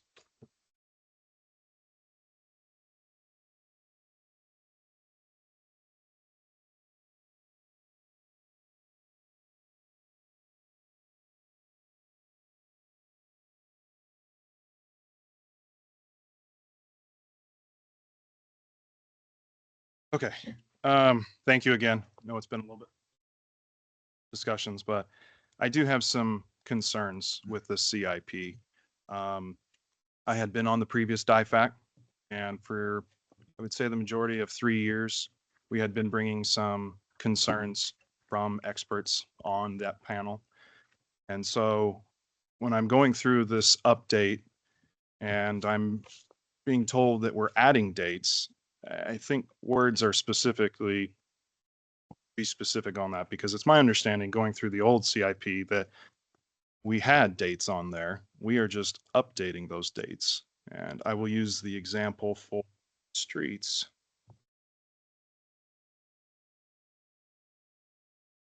Forgive me here. There's a project for 6th Street that had a start and completion date for 20. And it looks like from the update, we are updating it to 20.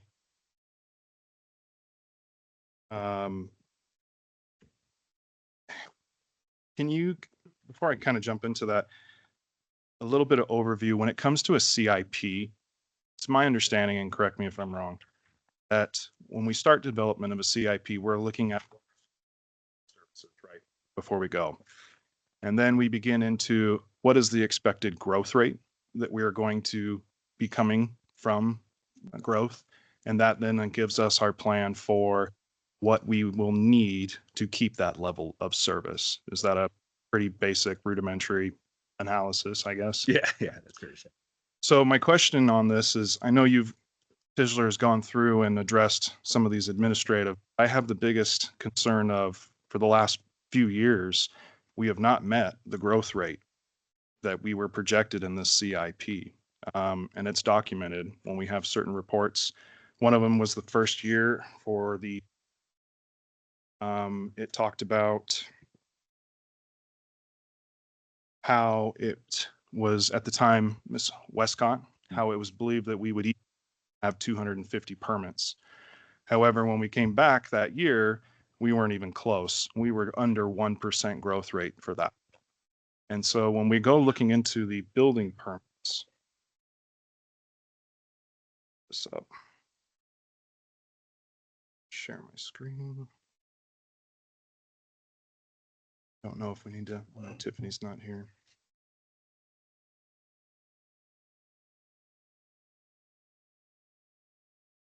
Let me know if I need to do anything. I have to hit that toggle again. You might have to like swipe it. Oh. There you go. Try that again. You got it.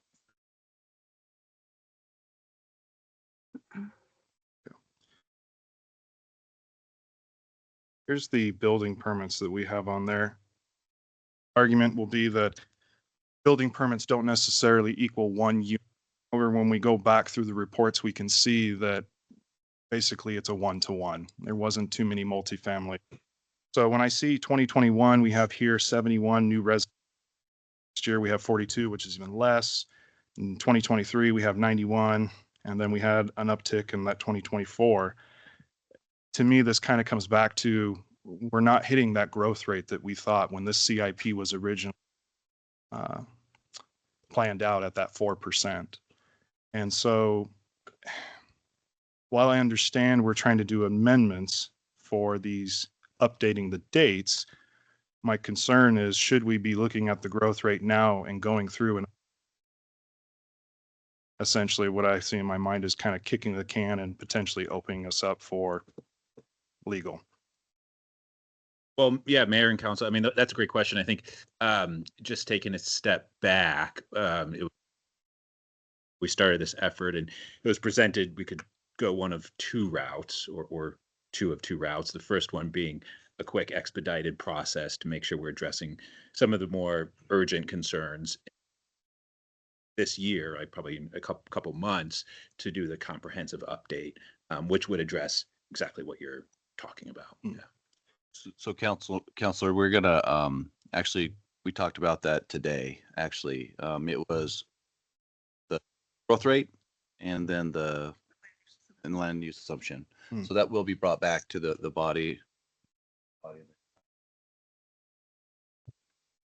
We got a budget for this year. We got to figure out how we're going to fund all this because we never budgeted for this. So it's going to definitely have to come back to you. Mayor, Councilman. Can I ask? Well, thank you for that. I'm glad to hear that we're talking about looking into the growth rate. Again, I go back to the updating. So 6th Street project looks like from the, let me pull up the update here.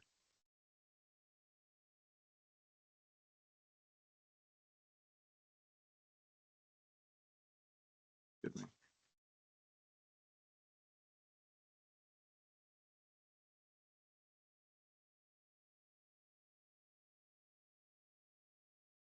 Let's see. So here's the North 6th East Street where we so we're updating that date for 2024. However, again, as a member of the DIFAC for the past, I would say majority over 2 years, it has been constantly told to the DIFAC that we weren't expecting any impact fees. And the data or the reports that we were giving show and then what we didn't expend. And so while I understand we need to update the dates because of construction, which goes back to the Idaho code, because that again, if you don't complete these projects, then you're potentially refunding this money or having credits for it because again, you didn't hit your completion projects for what you had built the CIP. It's very concerning to me that coming this through and yeah, we got to update these dates when, well, if we're not giving correct information to the advisory committee that is duly charged by Idaho code for the implementation of impact fees, I have a problem with that. And so while we can talk about doing these updates, to me, I think it brings a larger issue of, which I know we'll get into a little bit later tonight, but I am concerned that there are some serious holes that we need to talk about. Last year, we had Idaho Transportation Department join one of our brought up about Airbase Road in North Casket, the traffic signal, which with this update, we're talking about completing. We had a representative from ITD who said that that intersection will not have due to IDAPA ruling unless we completed a waiver. And so I'm sitting here going, well, 2026, are we working on the waiver? You know, those things. And we go down to equipment. 2024, supposedly we bought a paint machine with impact fees. Again, nothing that I saw in our reports, and can verify with other past DIFAC members that we were expending these impact fees. So while I understand we're trying to update these things, it's very concerning to me that how are we dealing with this and being transparent, especially with, and I'll ask Jeff for the record on this. Jeff, can we use impact fees for deficiency? To the extent that they're identified and we know that they're deficiencies, no. So when we, sorry, don't mean to interrupt you, Jeff. So, but it's, anyway, yeah, no. So when we have Airbase Road in North Haskett and our master as a rating category F, and for the public to know, intersections are rated from an A, B, C, D, and to F for failing, is that not a deficiency?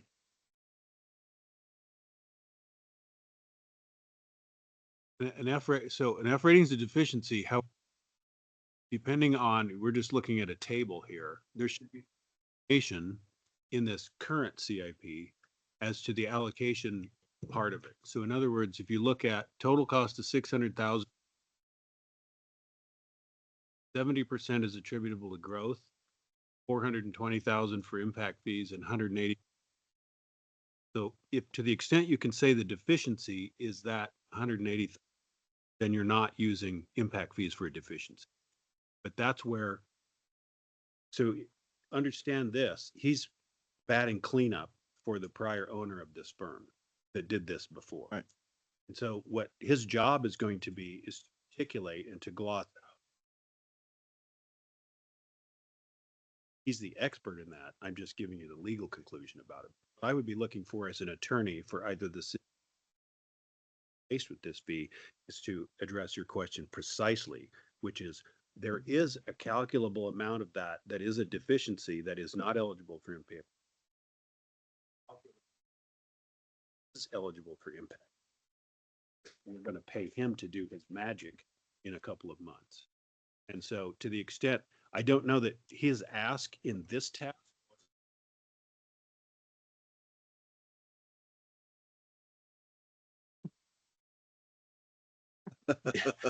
No, Mayor Council, that's a great question. Just to add more question, A through F, typical. For most communities, D is the level of service. So, because A means, I don't even know what A means. A open road that no one goes down, right? And then D represents kind of congestion, but it's not failing. So that's where to Jeff's point, right? It's not 100% growth or future growth related, right? There's a deficiency there. 60 or 30% was attributed to basically get, I guess in this case, right, F to D, then we're going to expand, add capacity into that. The growth can occur to actually bring us back down to C, or down to D, the adopted level of service. Yeah. Just without knowing the specifics, right? Just from sort of what I'm gleaning. Mayor. Councilman McCarthy. And thank you, Mr. Schroeder, for pointing out you are kind of picking up this, we'll say, CIP from when it was. So, can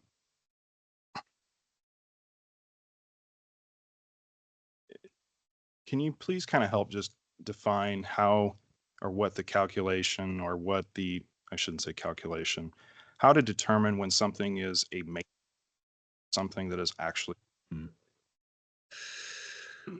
Great question. Maintenance project typically impact fee perspective is addressing a need capacity. So leaky roof, maintenance need, we patched that leak. We haven't expanded the service of City Hall, right? Potholes, recycling of asphalt. We're not expanding the capacity of that lane. We're just sort of doing a one-to-one replacement. Maybe it's hard to define, but those are examples. So if I'm asked, if we're just rehabbing a road, we're not adding a lane and not a lane for parking, but an actual lane for travel. Can you speak for your expertise on your, from your, so is that a, or is that a growth? Well, there could be, that's a great question. I do this for a little, I could talk about this for days. So again, like for roads, I'm not a traffic engineer, but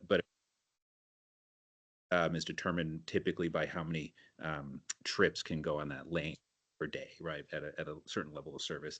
If you've expanded the width of a lane, 12 feet to 16 feet, right? We haven't added more lanes, but we've expanded the actual width of the lane. There could be an argument that you've added capacity in that lane, right? That hypothetical, right? Using round numbers, what was 500 trips per day is now 800 trips based on certain traffic standards, right? Expanded the capacity by 300, 3/8 of that facility, and so that 3/8 could be impact fee funded. So take Thunderbolt Landing, 10th Street. 10th Street, I'm just going to throw out a number, had 100 trips a day, which would probably more than that. And then with the addition of the 173 more units, 200 road units a day, and that's due to growth. Mayor, Councilwoman Worklow? are you okay if I jump in? Please. Okay, so you said a lot. So to me, it seems like there's some red. So are you asking if impact fees are not currently being used appropriately for area of impact? Mayor. Councilman. I think my biggest concern is that we've had a CIP now for 5 years, and one of the biggest issues, the previous DIFAC, is the growth rate, which starts basically. And to me, that is something that needs to be addressed, because for one, for reasons of Idaho code, making sure that we have a sound CIP. I'm sure Mr. Schroeder can talk about other municipalities and their lawsuits and everything for, sorry. Are you answering my question? Yes. Mayor? Council. Okay, because that was my second question, was are we growing at 1%? So if that's the case, our CIP is not correct. So how do we fine tune for housing units if the CIP is not correct on the rate of growth? I think that's what you were saying, right? So but my first question though, are we misappropriating the use? Is that a legal question? It is. Okay. No. Okay. Not that I'm aware of. I've not seen, so for example, the Public Works and the Street Department took out a paving machine that was not impact fee eligible. This impact fee advisory committee and the current one, and with Colin's follow-up, has gone through and made sure that things that are not impact fee eligible on there. Okay. I've been doing that since I was sitting in your chair. Okay. So I have seen things that people assume are impact fee eligible that aren't. And to go back to the question about maintenance versus impact fee eligible things, maintenance is fixing something you already have and maybe extending its useful life, so you can go into your IRS tax form on what you do with a rental property and just, repairs, which are operating expenses, versus those which are capital expenditures that those are possibly impact fee eligible statute with all of its hyper defined terms, which is what vote now, is because people are later looking at hyper defined terms, the definition of development. Land use assumptions and so forth that people missed are really crucial. And so there was a lot of this that was done in the past that was just, let's get back and we find out. So you have somebody like Councilman McCarthy, who is on the impact scrutinizing these things.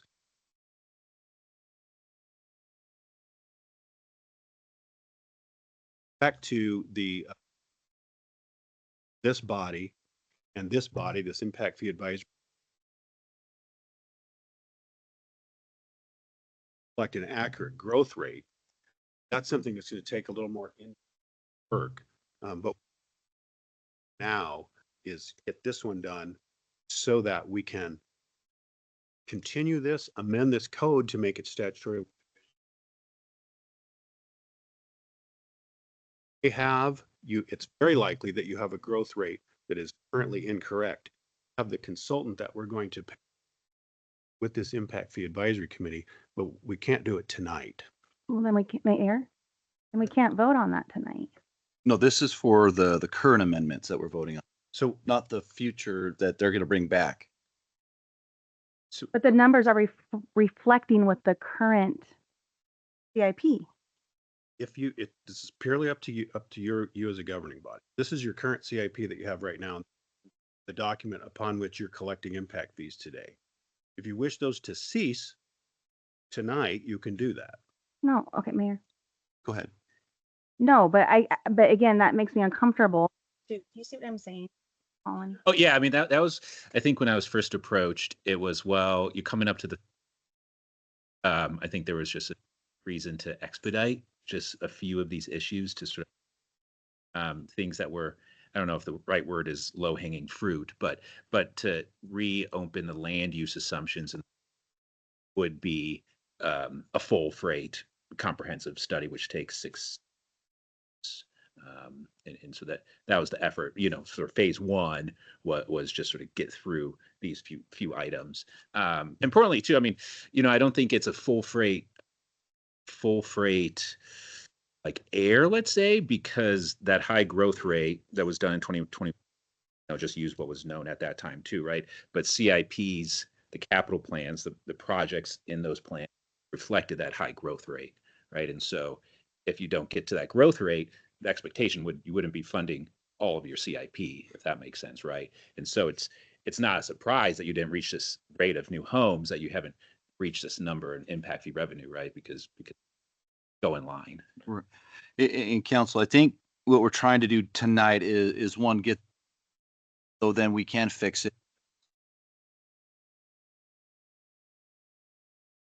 Funded mechanism working as fast as possible as well. I know that back and the city staff has crushed it, trying to do it as fast as we can.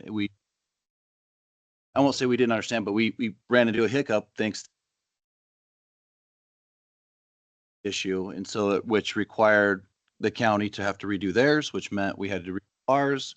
I think that's what these amendments right now are, is just trying to get this over the hurdle to help the county with their EMS. So, Councilman McCarthy. Well, I appreciate that, and I understand we're trying to go through. My concern is how far is this going to get kicked down the can down the road? Because the previous DIFAC had been talking about this for many. We had sent reports. We had sent the EMS recommendation with the errors that we had posted back in June. We sent it. We have sent a letter to City Council regarding the city. And so my concern is that now there seems to be this rut. Why wasn't this in the past when we were discussing these? Councilor Schroeder, you're the one that said, hey, we have to stop, right? Those are your words. Correct. And that's why it got stopped. So what we had to stop, which I'll say, I think I said it before, but I'll say it again.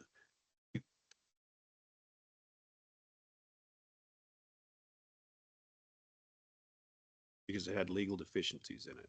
And instantly we recognized that we had legal deficiencies. So that was the pause. That was the pause. In addition, Councilman McCarthy and the previous Development Impact Fee Advisory Committee identified flaws in the growth rate that may or may not have been correct. I'm not a growth expert. I don't. In addition, Councilman McCarthy, at the time on the Impact Fee Advisory Committee, raised the issue of a couple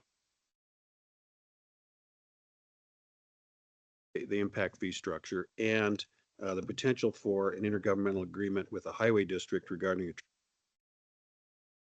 and plausible. But all of these things require the use of a expert consultant as required by Idaho code. That requires pretty high expenditure of funds to pay him to come rewrite. So then that kicked that effort back to the city staff. My legal expectation going forward from today is that as soon as humanly possible, this impact fee advisory committee or another one or whatever immediately of redoing this in a comprehensive fashion to also include water development impact fees. That there is a portion of those that belong. I drew a little diagram for Mr. Mayor, infamous whiteboard in my office, which you're all invited to at some point, but how those would work. And so that's where the hiccup was. Another thing that I realized is as I was meeting with this Planning and Zoning Commission in their frequency with which they meet and the frequency with which they receive updates on building permits, growth that's occurring in the city, there's no impediment to them revising and reviewing with the understanding that this CIP amendments only require this 30-day notice. No. So you can literally amend the crap out of this thing as changes occur. And I think it's important to note that the previous scheme under which we were doing it, when I was sitting in your shoes in 2008, we had one that really dove in. We have one that's doing it again.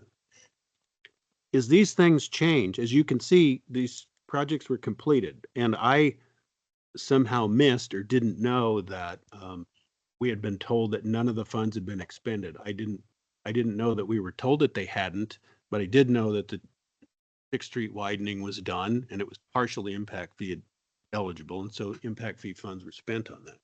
But as these projects change and as priorities change, which is more frequently than every 5 years, every year, then the impact fee advisory committee can send a recommendation. You can have, as you can see, we were stormed with input. But it should be a routine and simple process to update the CA to keep our finger on the pulse both ways.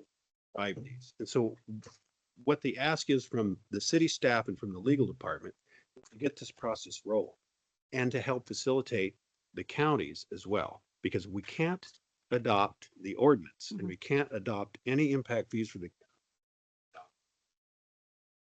So. Yeah. Councilwoman Workla. Thank you for that.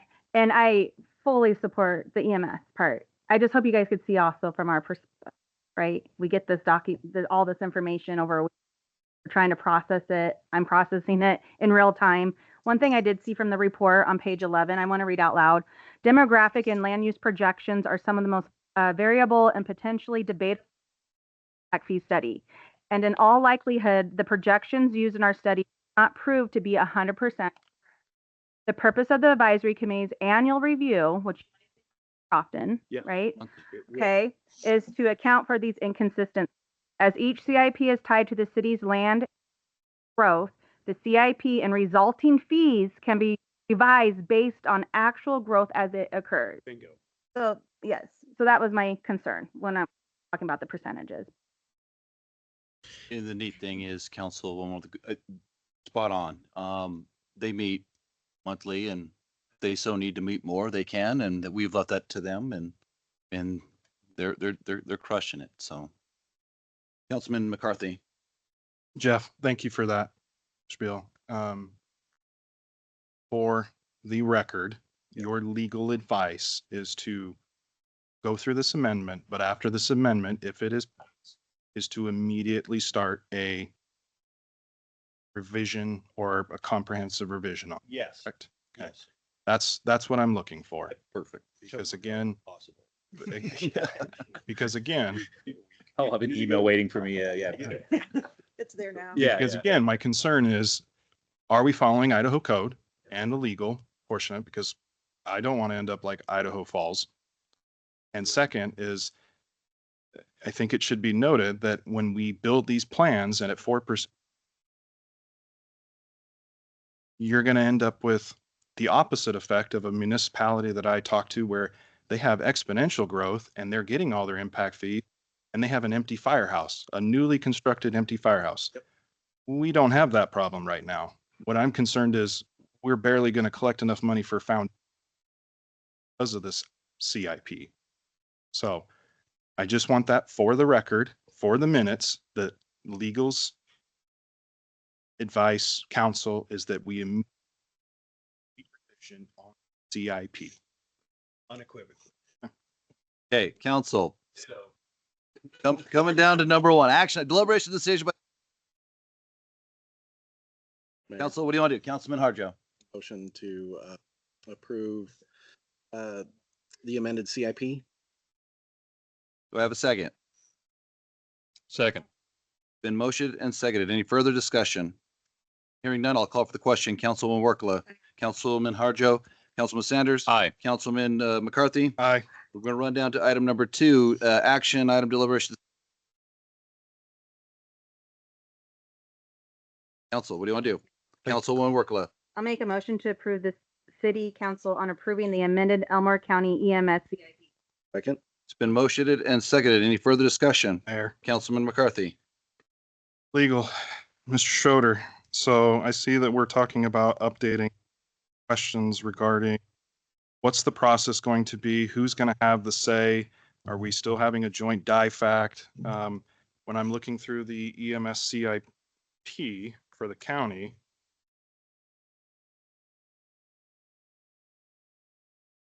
thank you to the county for providing the building schedule.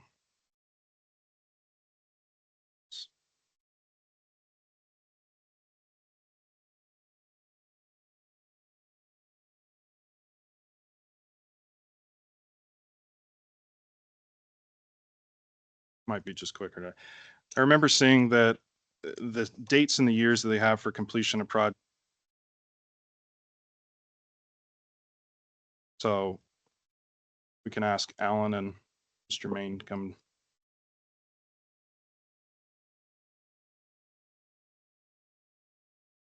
Mr. Mayor, members of council, again, for the record, Abby Jermaine.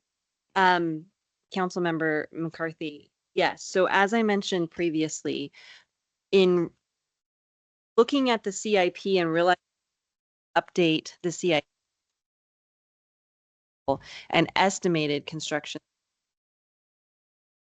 what the county was forced to do was look at fees they have collected, which unfortunately do not include impact fees from the city. So therefore, what you're seeing is impact fees collected from various areas. And based on that information and the impact fees that have been collected, it would show that Pine should get a station, because my anticipation is that as soon as the that will instantly change, right? Because now we will see the impact fees are coming in from Mountain Home, and now the location of the construction should be updated. That is the reason why we also hope that as soon as city starts to implement county impact fees for EMS, we can start the process of reevaluating the CUP and the construction timeline. In Mr. Co-locate, the EMS and a fire station together. That'd be just for funsies and thinking about that. Mr. Mayor. Go ahead. So it's my expectation that given the fact that we're going to dive into completely and recognizing the degree of skepticism about estimated growth rates and the methodology behind this, which I don't may have gotten him a new client. They might be sitting in the room. But it would be my expectation in our intergovernmental that the Development Impact Fee Advisory Committee that have in fact, you'll see the amendment in the ordinance is any Development Impact Fee Advisory Committee the city has is in total part of the joint impact fee. That would be part of the intergovernmental agreement that Abby and I are going to start writing together and or fighting about when we get it drafted, would be that sufficient frequency to keep our finger. Right now you have an impact fee advice. So I don't know if they're up for that task, but that would be an ask that because this growth rate particularly with respect to constructing EMS facilities, your goal to your constituent, I want to shiny new ambulance shed. And so the way we can do that is by structuring impact joint meetings where we all take a stab at this thing. And then Colin shows up with his homework, both for the have one we can all agree on. And Is that fair? yes, Mr. Mayor, members of council, one other follow-up question or answer to that question is EMS does not want a station where they can't use. So they have no interest in keeping that as a Pine station at Mountain Home. So again, I think it's in everyone's interest. Look at this construction schedule. We're just so far away from.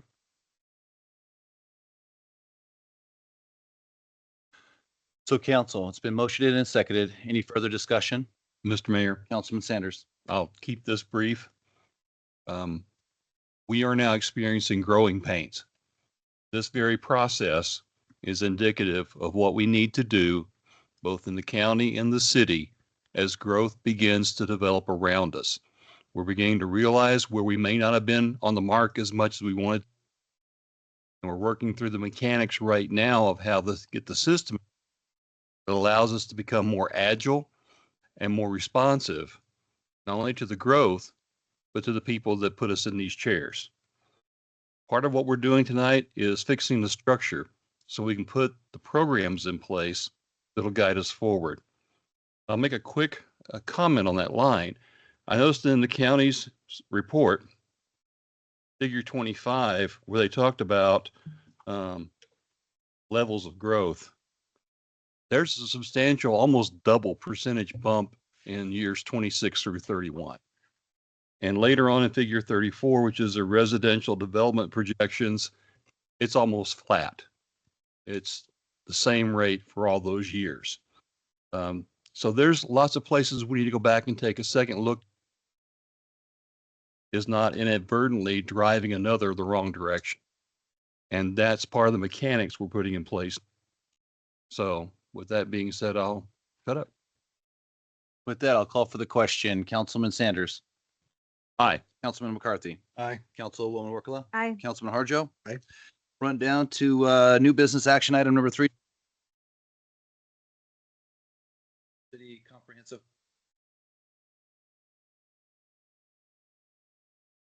As components of the city comp plan. Mayor. Councilman Harjo. I'll make a motion that the city council. That's theirs. Yep. Hey, this is yours. Sorry.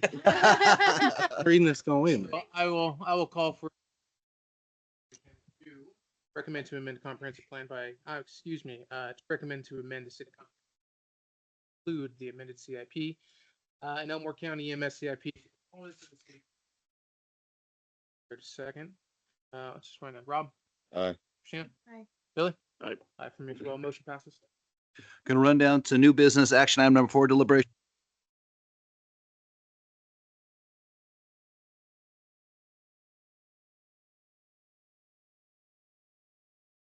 As a component of the city's comprehensive plan and adopting the resolution 0.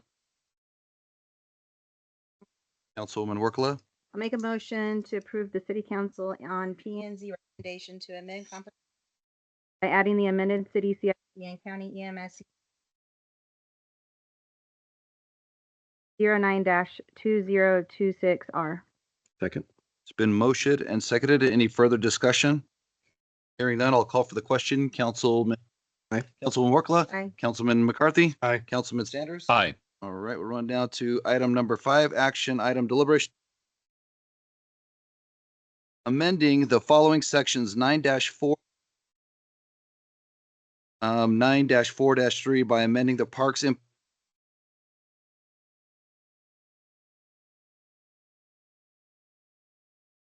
specifying payment procedures 9-4-10B subsection B by adding the additions of fund 9-4-16 residency provisions and setting the park's impact fee. Mayor. Was that yours? No, do you still need a planning? No.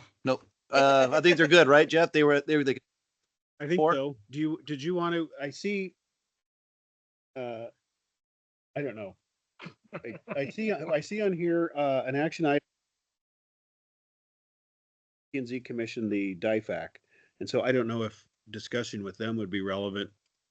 If you're gonna have that, maybe you want to do that part now before you do the ordinance. I don't know. It might be relevant to that, maybe not. But if you don't need them anymore, they've been through a lot, so. Mayor, You're good? Good. Councilwoman. do you guys have any input on that? Personally, I think it actually management if the planning is because we actually see communicating. It's directly from us to you. So having one body maintain both gives less potential for problems in communication between the two of us. And because we can do this more often, we have this ability more. Otherwise, you're going to have to do this with us and that. So. Mayor, and I'm so sorry. I just had him talk and it's out of order, but I do want to tell you if this does stay, one of my number one things is during budget session of this summer is to make sure you guys are paid more. That was one of the reasons why when it was combined, the committee was and what I know what you guys get paid for your added duties, you guys need to be compensated more. Respond to that and say that we do feel like what we need to do is what's in the best interest of the people. So you don't want to raise? No. I mean, Just kidding. that doesn't change our decisions. No, but no. Appreciate you. Thank you. Okay. Thank you, guys. Thank you. Okay, do I have a motion on number 5? I don't really want to read that again. Councilman Harjo? Oh, let's take a stab at this one. Make a motion to approve following sections 9 dash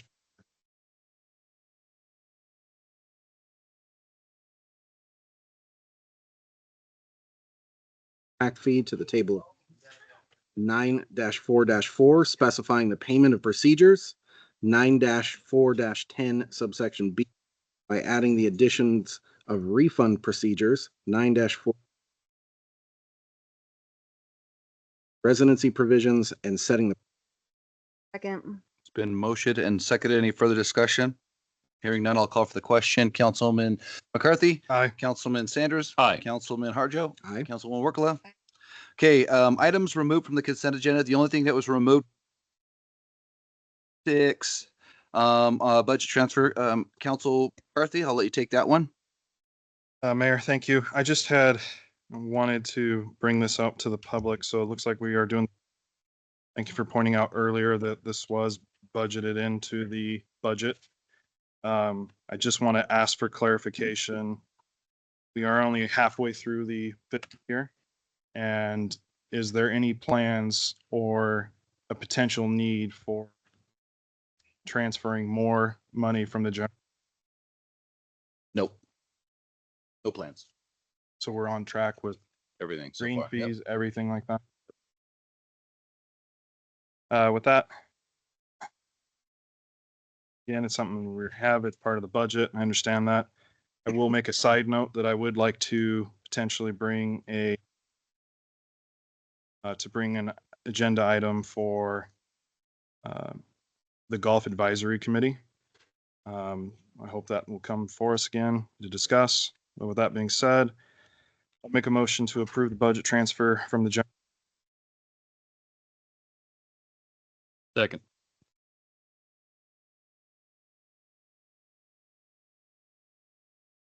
It's been motioned and seconded. Any further discussion? Mr. Mayor, Councilman Sanders? just a quick note that this was the result of budget setting from last year. This all deals with the pump. And it's not, it's money that was carried forward from last year to pay the bills this year on that piece of work. So that's all I'll say on that. Okay. It's been motion and second. I'll call for the question. Councilman Harjo? Aye. Councilman McCarthy? Aye. Councilman Sanders? Aye. All right. Number 7, action item deliberation decision to terminate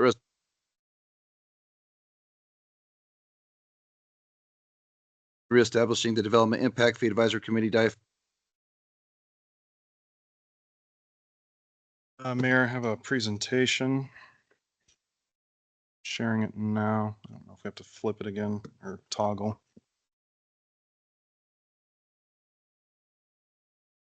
It's so hot.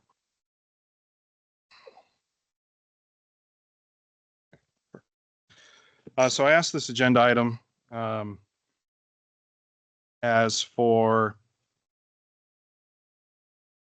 well, I think we've all seen that there's a lot of work that's going to be coming when it comes to these comprehensive plans, the CIP, and now we're going to be having joint meetings in Elmore County as well.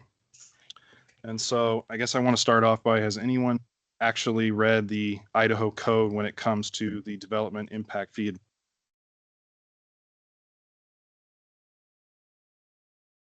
I got a copy right here. Oh no, I have your beautiful book that you had made. So this is Idaho Code 67. Development Impact Fee Advisory Committee shall serve in adopting land use assumptions, review the capital improvement plan and proposed amendments, and file written comments, monitor and evaluate implementation, file periodic reports at least annually with respect to the capital improvement,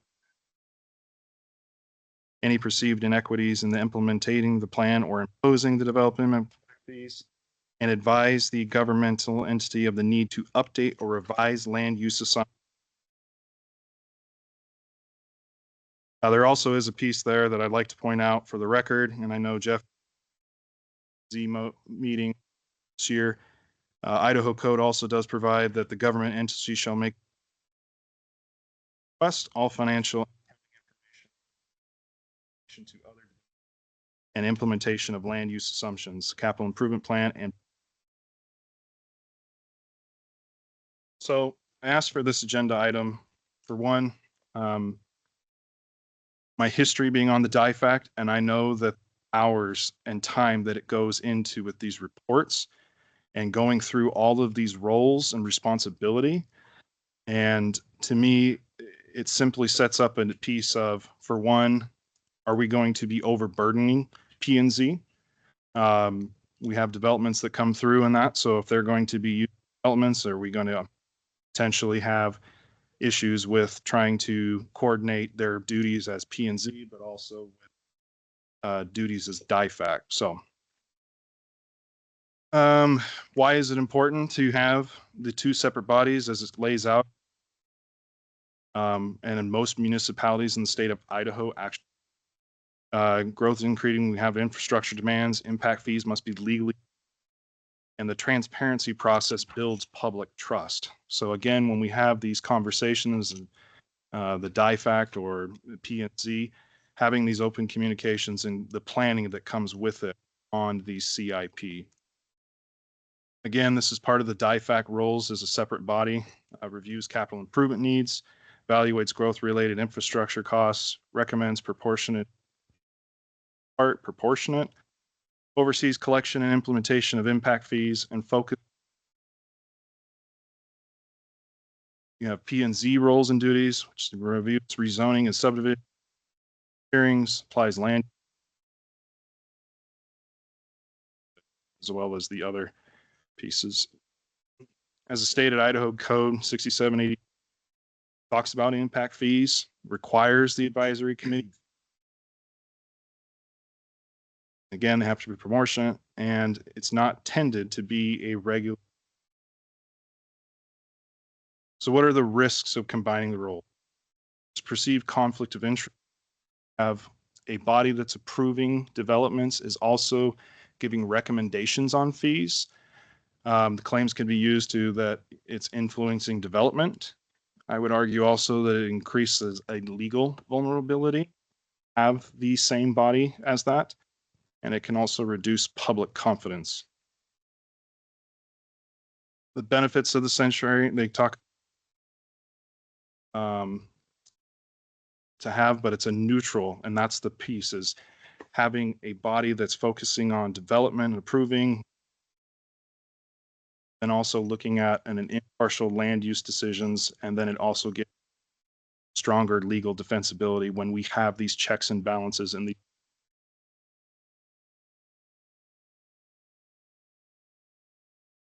You'll see also it talks about expertise. Usually when you see these DIFACs, you have individuals, half of it by Idaho Code development, but you'll individuals of engineering, of development, architectures, all of those part of those DIFACs expertise when it comes to having these conversations as we've had tonight. It also is more effective in meeting the timelines, and you can also have better use of the staff resource. So transparency and accountability, clear records for financial versus land decisions, independent recommendations, and then also the demonstrating fairness to residents and developers, trust in growth management. Key takeaways I just had here. So legal compliance, fair and impartial, responsible long-term. That's kind of a really overview on that, but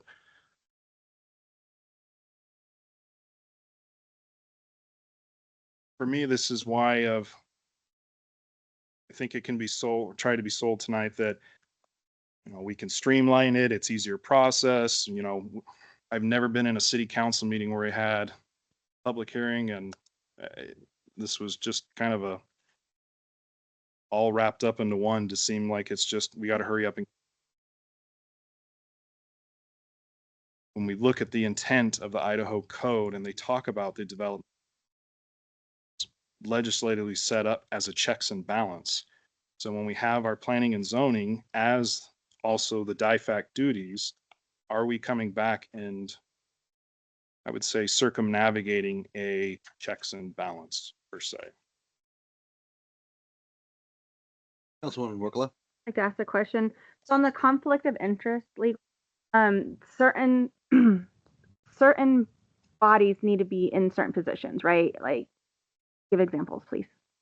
Like, you have to be a develop. I mean, who needs to fill? So there's a couple of things that mentioned in there that impinge on either legal requirements